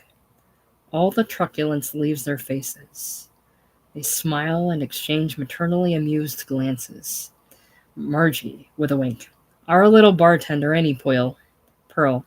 Yeah, and a cute little Ginny at that. They laugh. Margie. And is he stinko? Pearl. Stinko is right, but he ain't got nothing on us. Geez, Rocky, did we have a big time at Coney? Hope. But geez, sit down, you dumb broads. Welcome home. Have a drink. Have 10 drinks, bejeez. They take the empty chairs on Chuck's left, warmly welcomed by all. Rocky stands in back of them, a hand on each of their shoulders, grinning with proud proprietorship. Hope beams over and under his crooked spectacles with the air of a host whose party is a huge success, and rambles on happily. But geez, this is all right. We'll make this my birthday party and forget the other. We'll all get paralyzed. But who's missing? Where's the old wise guy? Where's Larry? Rocky. Over by the window, boss. Geez, he's got his eyes shut. The old bastard's asleep. They turn to look. Rocky dismisses him. Aw, to hell with him. Let's have a drink. They turn away and forget him. Larry, torturedly arguing to himself in a shaken whisper. It's the only way out for him. For the peace of all concerned, as Hickey said, snapping. God damn his yellow soul. If he doesn't soon, I'll go up and throw him off. Like a dog with its guts ripped out, you'd put out of misery. He half rises from his chair just as from outside the window comes the sound of something hurtling down, followed by a muffled, crunching thud. Larry gasps and drops back on his chair, shuddering, hiding his face in his hands. The group at right hear it, but are too preoccupied with drinks to pay much attention. Hope, wonderingly. What the hell was that? Rocky. Aw, nuttin'. Something fell off the fire. A mattress, I'll bet. Some of these bums been sleeping under fire escapes. Hope, his interest diverted by this excuse to beef, testily. They've got to cut it out. But geez, this ain't a fresh air cure. Mattresses cost money. Mosher. Now don't start crabbing at the party, Harry. Let's drink up. Hope forgets it and grabs his glass, and they all drink. Larry. In a whisper of horrified pity. Poor devil. A long-forgotten faith returns to him for a moment, and he mumbles, God rest his soul in peace. He opens his eyes with a bitter self-derision. Ah, the damned pity. The wrong kind, as Hickey said. Begod, there's no hope. I'll never be a success in the grandstand or anywhere else. Life is too much for me. I'll be a weak fool looking with pity at the two sides of everything till the day I die. With an intense, bitter sincerity, may that day come soon. He pauses startledly, surprised at himself. Then with a sardonic grin, Begod, I'm the only real convert to death Hickey made here. From the bottom of my coward's heart, I mean that now. Hope calls effusively. Hey there, Larry. Come over here and get paralyzed. What the hell are you doing sitting there? Then as Larry doesn't reply, he immediately forgets him and turns to the party. They are all very drunk now. Just a few drunks ahead of the passing out stage and hilariously happy about it. But geez, let's sing. Let's celebrate. It's my birthday party. But geez, I'm overage. I want to sing. He starts the chorus of She's the Sunshine of Paradise Alley, and instantly they all burst into song. But not the same song. Each starts the chorus of his or her choice. Jimmy Tomorrow's is A Wee Doc and Doris, Ed Mosher's Breaks the News to Mother, Willie Oban's The Sailor Lad Ditty he sang in Act 1, General Wet Jones' Waiting at the Church, McGloin's Tammany, Captain Lewis's The Old Kent Road, Joe's All I Got Was Sympathy, Pearl's and Margie's Everybody's Doing It, Rocky's You Great Big Beautiful Doll, Chuck's The Curse of an Aching Heart, Cora's The Oceana Roll, while Hugo jumps to his feet and pounding on the table with his fist, bellows in his guttural basso the French Revolutionary Carmagnole. A weird cacophony results from this mixture, and they stop singing to roar with laughter. All but Hugo, who keeps on with drunken fervor. Hugo. The son de Carmagnole. Viva le son de son de Carmagnole. Viva le son de Canon. They all turn on him and howl him down with amused derision. He stops singing to denounce them in his most fiery style. Capitalist swine, capitalist vine, stupid bourgeois monkeys, he declaims. The days grow hot, O Babylon. They all take it up and shout in enthusiastic jeering chorus, 'Tis cool beneath thy willow trees. They pound their glasses on the table, roaring with laughter, and Hugo giggles with them. In his chair by the window, Larry stares in front of him, oblivious to their racket. Curtain.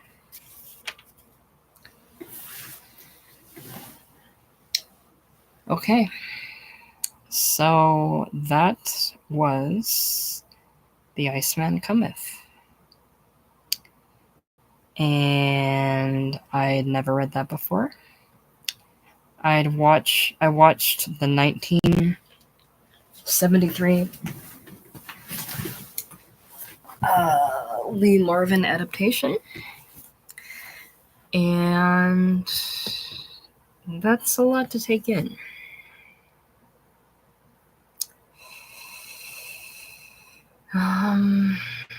Let's see.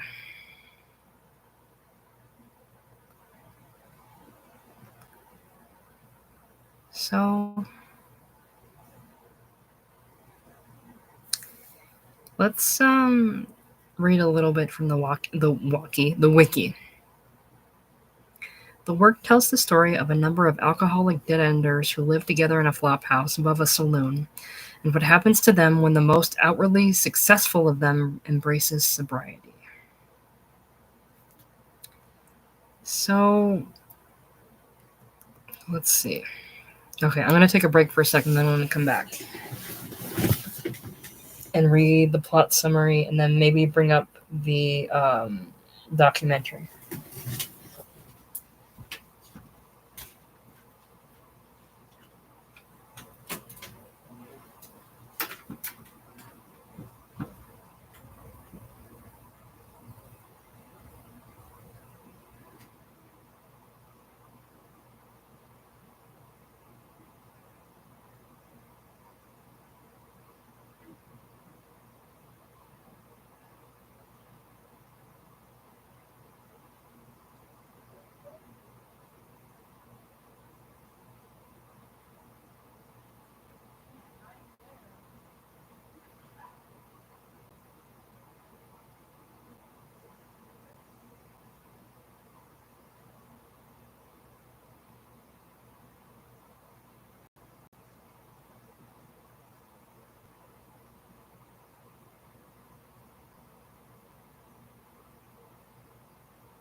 Okay, I'm gonna blow my nose, which I probably should have done in the other room. Sorry. All right. Let's see. Plot of the Iceman. Plot summary. The Iceman Cometh is set in New York in 1912 in Harry Hope's downmarket Greenwich Village saloon and rooming house. The patrons, 12 men and 3 prostitutes, are dead-end alcoholics who spend every possible moment seeking oblivion in one another's company and trying to con or wheedle free drinks from Harry and the bartenders. They drift purposely from day to day, coming fully alive only during the semi-annual visits of salesman Theodore Hickey Hickman. When Hickey finishes a tour of his business territory, which is apparently a wide expanse of the East Coast, he typically turns up at the saloon and starts the party. As the play opens, the regulars are expecting Hickey to arrive in time for Harry's birthday party. The first act introduces the various characters as they bicker among themselves, showing how drunk and delusional they are, all the while awaiting Hickey. Joe Mott insists that he will soon reopen his gambling casino. The English Cecil, the Captain Lewis, and South African Boer Piet, the General Wetjoen, who fought each other during the Boer War, are now good friends, and both insist that they'll soon return to their nations of origin. Harry Hope has not left the bar since his wife Bess's death 20 years ago. He promises that he'll walk around the neighborhood on his birthday, which is the next day. Pat McGloin says he hopes to be reinstated into the police force but is waiting for the right moment.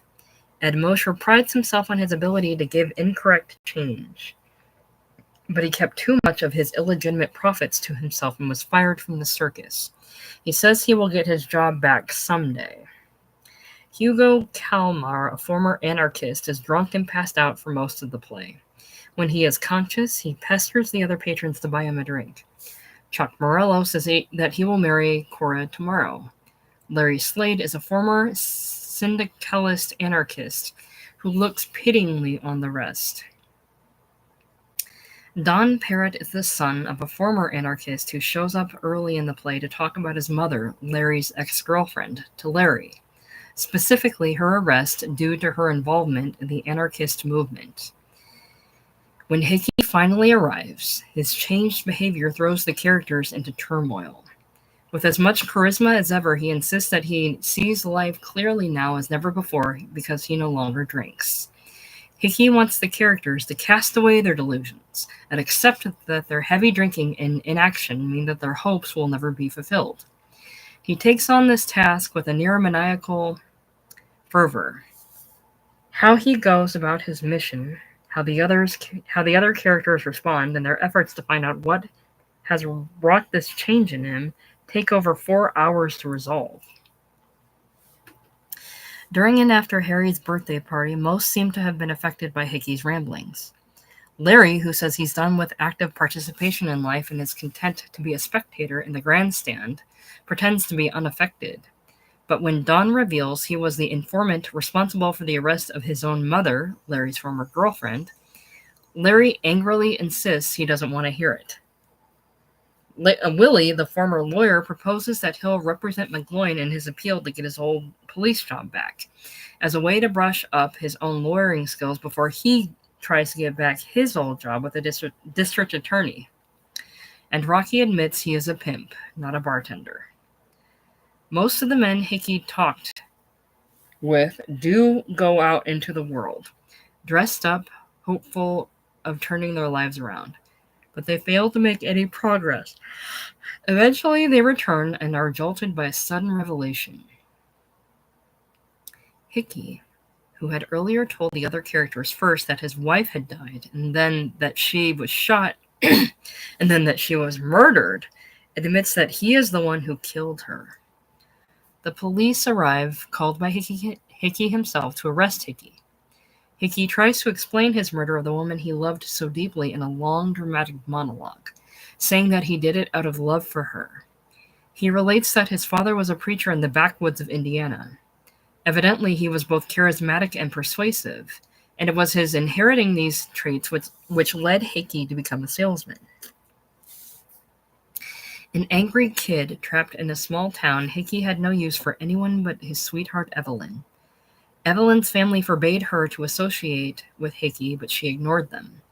After Hickey left to become a salesman, he promised he would marry Evelyn as soon as he became a successful salesman, then sent for her, and the two were very happy, until Hickey became increasingly guilty, following his wife's constant forgiveness of his infidelities and drinking.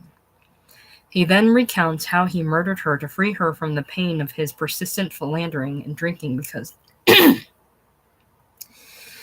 she loved him too much to live apart from him.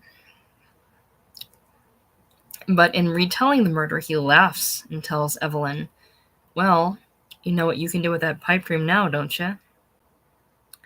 And realizing he said this, Hickey breaks down completely. He says he must have been insane and that people need their empty dreams to keep existing. The others are now relieved that what Hickey had been telling them all throughout the play, which had made them all face the truth about themselves, was just the ravings of a lunatic. And so they could now safely resume believing their old pipe dreams and excuses about themselves and resume drinking and their old lives hanging out in Harry Hope's bar. They reaffirm their solidarity with Hickey and pledge to testify to his insanity about his murder trial, despite Hickey's desire for a death sentence. He no longer wishes to live now that he has no illusions about life. They return to their empty promises and pipe dreams, except for Parrot, who runs to his room and jumps off the fire escape, unable to live with the knowledge of what he has done to his mother after discarding the last of his lies about his action and motivation for it. He first claims that he did it due to patriotism and then for money, but finally admits he did it because he hated his mother, who was so obsessed with her own freedom of action that she became self-centered and alternately ignored or dominated him.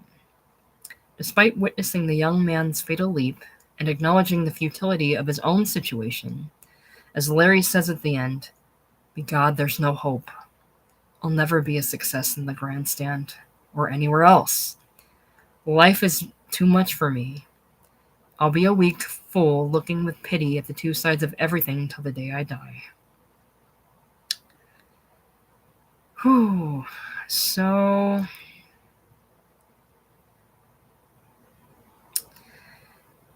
okay. Before I bring up the documentary, the PBS documentary, American Masters about Eugene O'Neill, the Iceman Cometh section, and kind of narrate it as it's narrated to me, this play seems to be representative of a lot of things. There's a lot of elements going on in this play, and a lot of which I've seen in other pieces. Following it,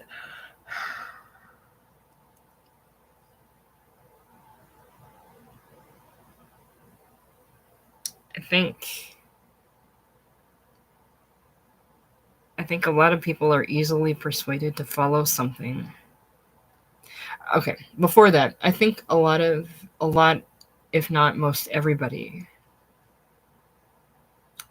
is lost as to what to do with their lives and where to go. And they have ideas. And I've talked about this on my channel before. If you have dreams,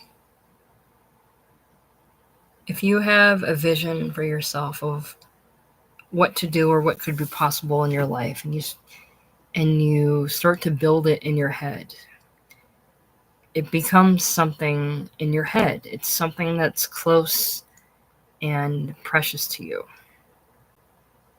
And that's one thing. But it's a whole other thing to break from that, to take action on it, and take action into pushing it into reality. I think for a lot of people who have dreams or, visions of what they want their life to be, if it's in their head, a lot of people see it this way. If it's in their head, it's safe there. Like, it's a win there.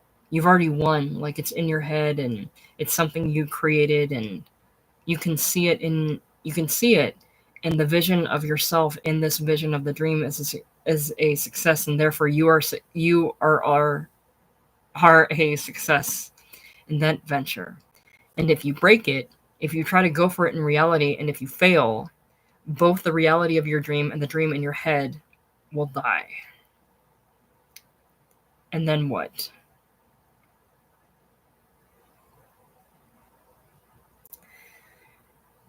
This play talks about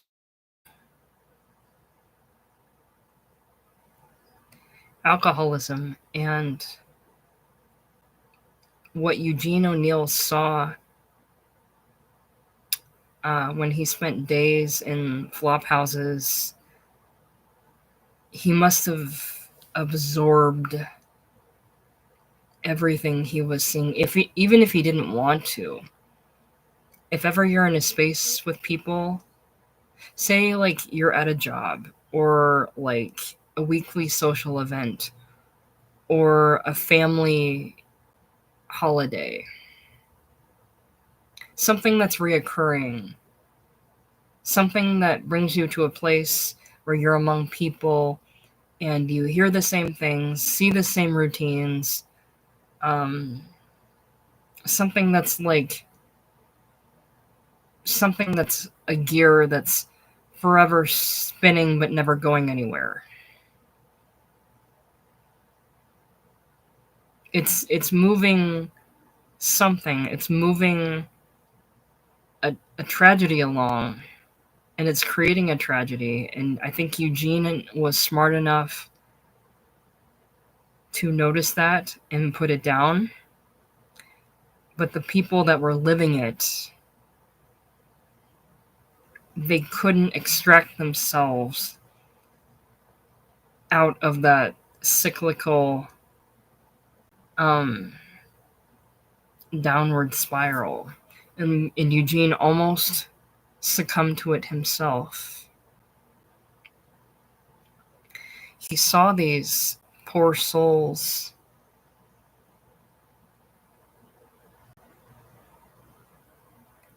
cope with their lives through alcohol. I think for people, okay. I think each person has to ask themselves who they are and what they want out of life, and what that means for themselves, and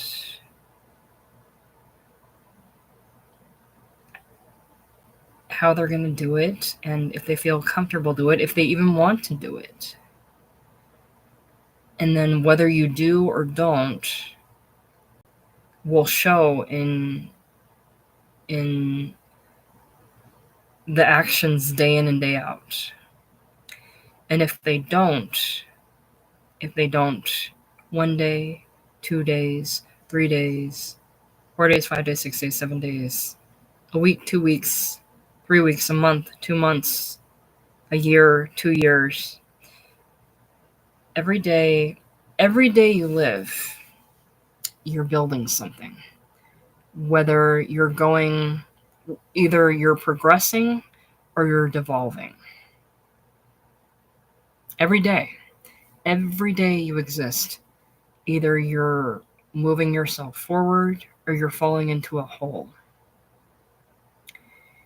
And if you live the same repetitive lifestyle, if you entomb yourself into a lifestyle where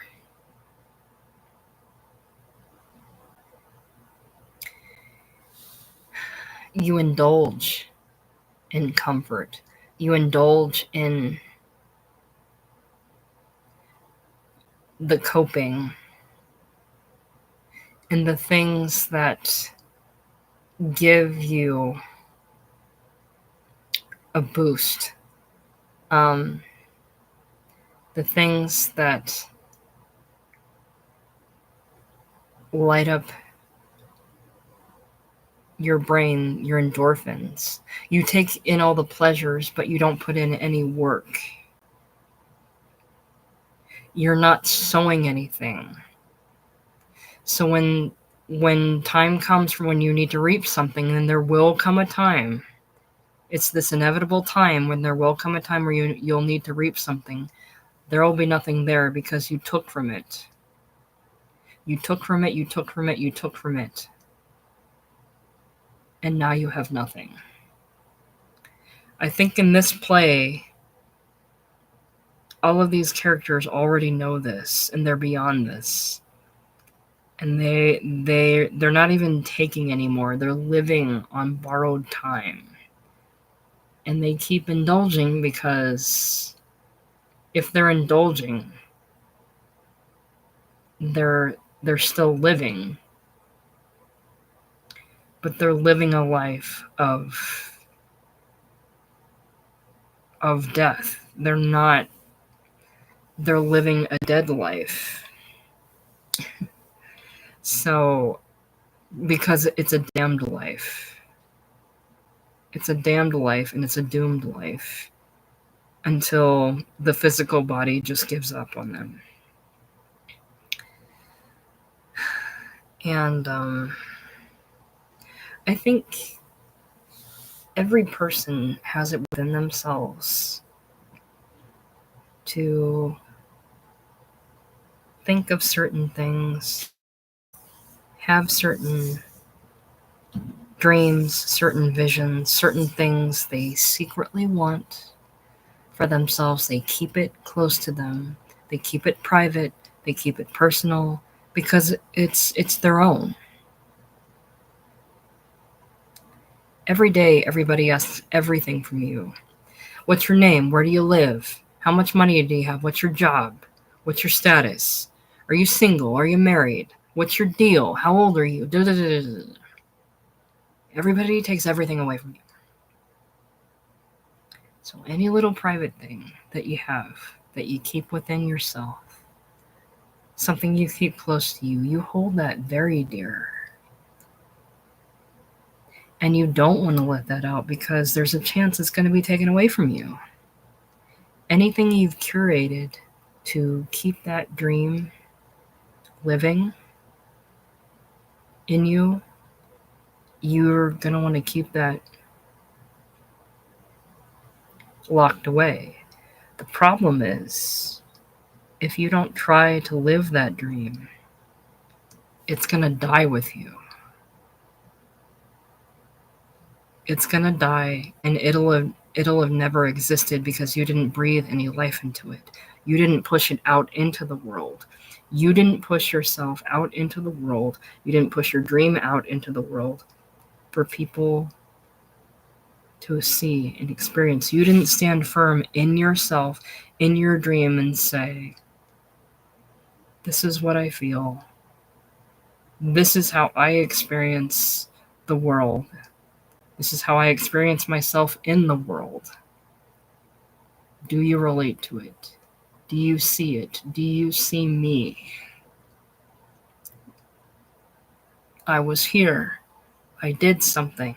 I meant something to somebody.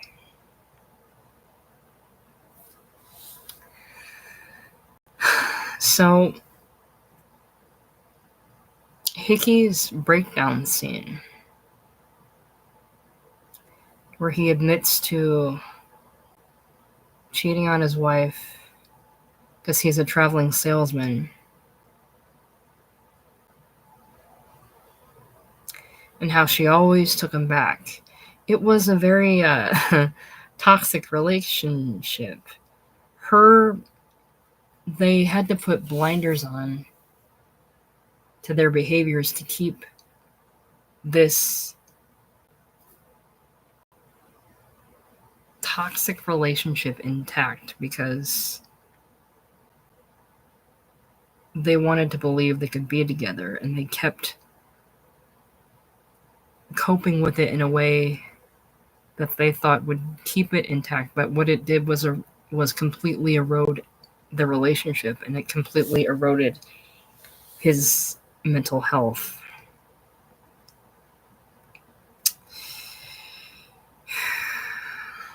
And let's see. Let me see if I can bring up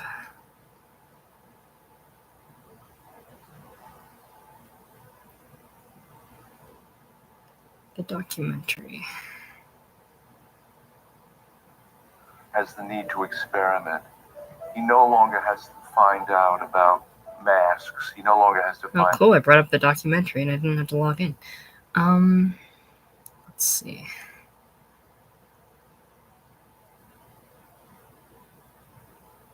We don't discuss themes.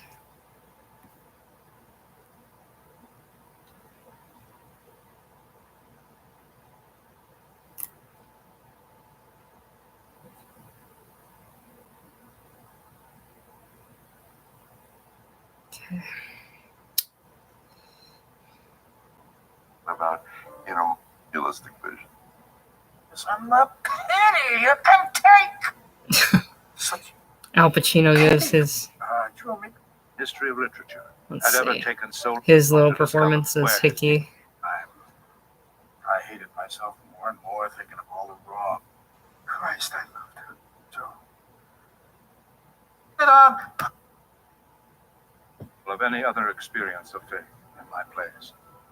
In writing it, I felt I had locked myself in with my memories. Taking as its theme the impossibility of salvation in a world without God, the play... The impossibility of salvation in a world without God, the play presented a vision of existence stripped of even the remotest possibility of any kind of redemption or life beyond the here and now. Or life beyond the here and now. The hope for which still falteringly flickers, if only because life would be intolerable without it. Life would be intolerable without it. The vision of the Iceman Cometh is essentially a nihilistic vision. It's the vision of King Lear. Those two plays are twin plays. At the end of King Lear looks into the abyss of nothingness that mere humans cannot look at without turning to stone. That's what O'Neill does in the Iceman Cometh. He looks into an abyss. O'Neill looks into an abyss of life without illusion, without what he calls pipe dreams, and that is death. And that is death. To have life without illusion. To have life without illusion is to be in a state of paralysis. Paralysis is to die. Is to die, in effect. That's what he says, and that's a terrifying insight. It's a very truthful insight. Set in a seedy rot-gut saloon, like the one he had nearly died in 30 years before, which O'Neill depicted as a broken-down microcosm of the world. The action of the play revolved around the self-deluding denizens of Harry Hope's bar, each of whom clings to one tattered illusion or another, each of which is exposed in the course of the play as utterly futile, and yet utterly necessary to his existence. He is dealing with a single theme, namely the influence of pipe dreams on one's existence, but he has to deal with it in every possible ramification. Political pipe dreams, religious pipe dreams, social pipe dreams, romantic pipe dreams. Every illusion is absolutely annihilated. In order to do this, he has to develop a kind of centrifugal pattern. Okay. So he has to annihilate people's pipe dreams. And in order to do this, he has to, let's see. I'm reading what they're narrating in the documentary. Political pipe dreams, religious pipe dreams, social pipe dreams, romantic pipe dreams. And every illusion is absolutely annihilated. In order to do this, he has to develop a kind of centrifugal pattern or form. And seem to be repeating himself and going around and around and around and around. But what he is actually doing is getting concentric circles that get narrower and narrower and narrower until they hit a nuclear center and explode. Which is when Hickey admits to murdering his wife.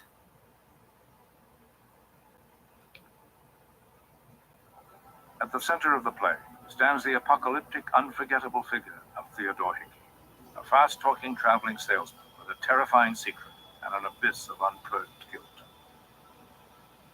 In O'Neill's dark allegory, at once surprisingly tender, uproariously comic, and devastatingly bleak, the 12 drink-sodden apostles in Harry Hope's saloon await the arrival of their ironic messiah, Hickey the Iceman, who when he comes brings death, not life, with him into the bar, trying to persuade them to give up their pipe dreams and live without guilt. Trying to persuade them to give up their pipe dreams and live without guilt or illusion. And Hickey comes in and tells everyone that he's discovered the truth. He's discovered you have to take away. And he comes in and says, I've discovered the truth, that you have to take away all illusions. Man has to live illusion-free. And they all for a moment face up to the truth and decide to move on. And then they see he's mad. And then they all sink back into their dreams. The play becomes a plea for the life lie that we have to. The play becomes a plea for the life lie that we have to get through our lives. That life is so intolerable that if we don't create some sort of illusion in which we live, we cannot survive. In the long, tormented confession scene that forms the play's terrible climax, Hickey reveals the dark secret he has been carrying within him, and that he too, unable to live with the truth of his own existence, still clings to one last horrifying illusion. That last night, I'd driven myself crazy trying to figure some way out for her. I went in the bedroom. I was going to tell her it was the end. But I couldn't do that to her. She was sound asleep.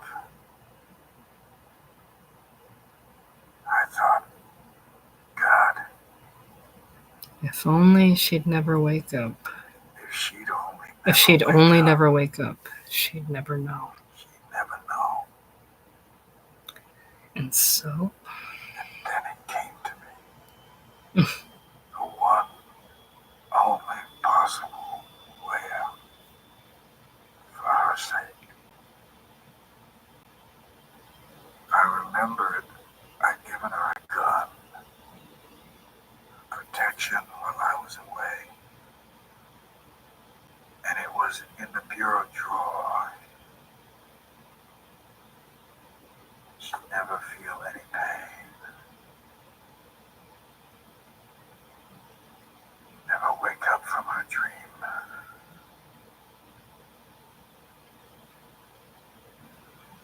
So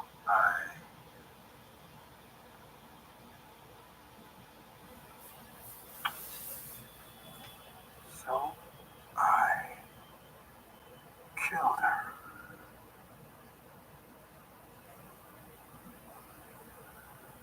Then I saw.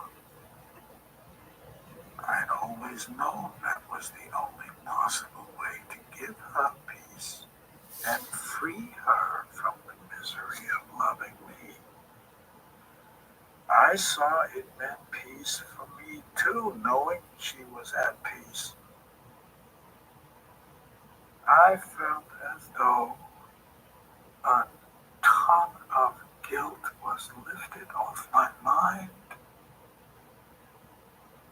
I remember I stood by the bed and suddenly I had to laugh. I couldn't help it.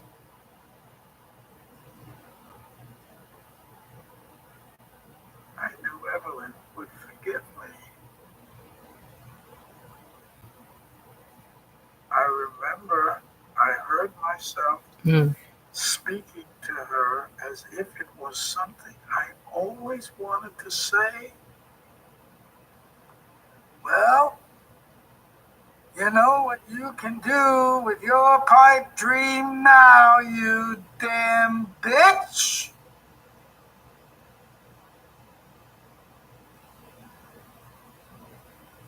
No, I never. No, that's a lie. I never said that. Oh, good God, I couldn't have said that. If I did, I'd gone insane. Why, I loved Evelyn better than anything in life. Boys, you're all my old pals. You've known old Hickey for years. You know I've never. You know me longer than anyone, Harry. You know I must have been insane. I wouldn't have said that. Don't you, Governor? Harry, you know Hickey longer than anyone. You know I must have gone insane, don't you, Governor?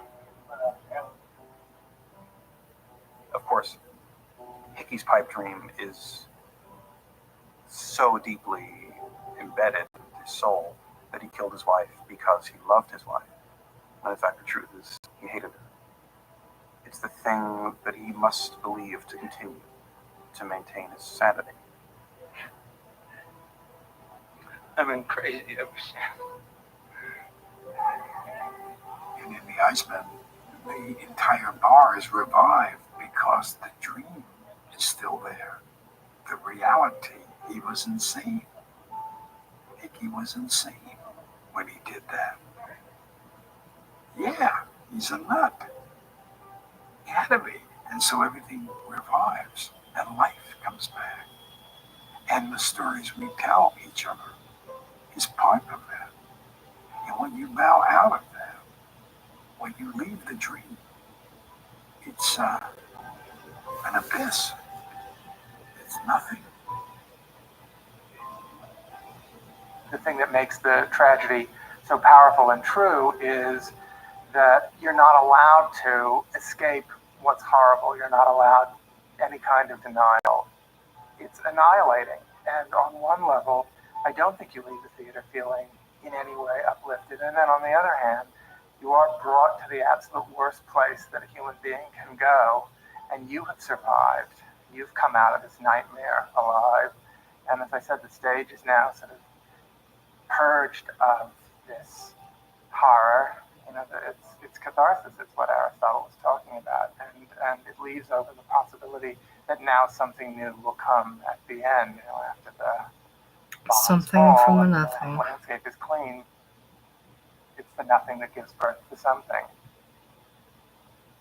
Something from the nothing. Unlike the Iceman Cometh, which poured All right. with relatively I was listening to what the documentary had to say about it, and everything I just said had come from the documentary, which I highly recommend if you ever have a chance to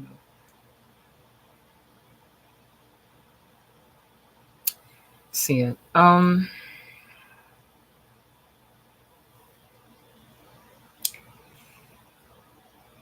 Do you live every day in this cycle? Do you have dreams that you tell yourself that you know will happen that will never really happen?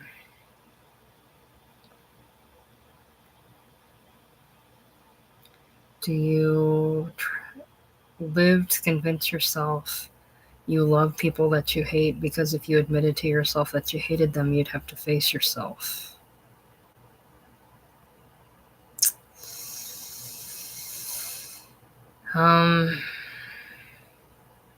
It's a very bleak play, but it's getting, I think, to the heart of what a lot of people avoid facing, which is admitting the truth to themselves. And they do that to hold the balance. And it isn't healthy because it's unbalanced. I think I can't, this is so embarrassing not being able to articulate it because I'm still kind of taking it in.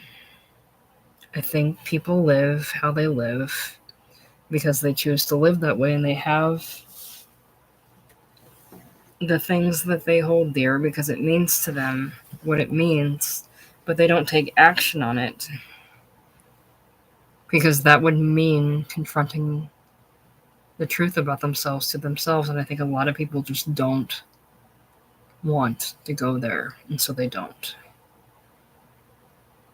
And in so doing, that keeps some kind of dream alive without ever fully being realized. And then if it's never fully realized, it dies when the person does.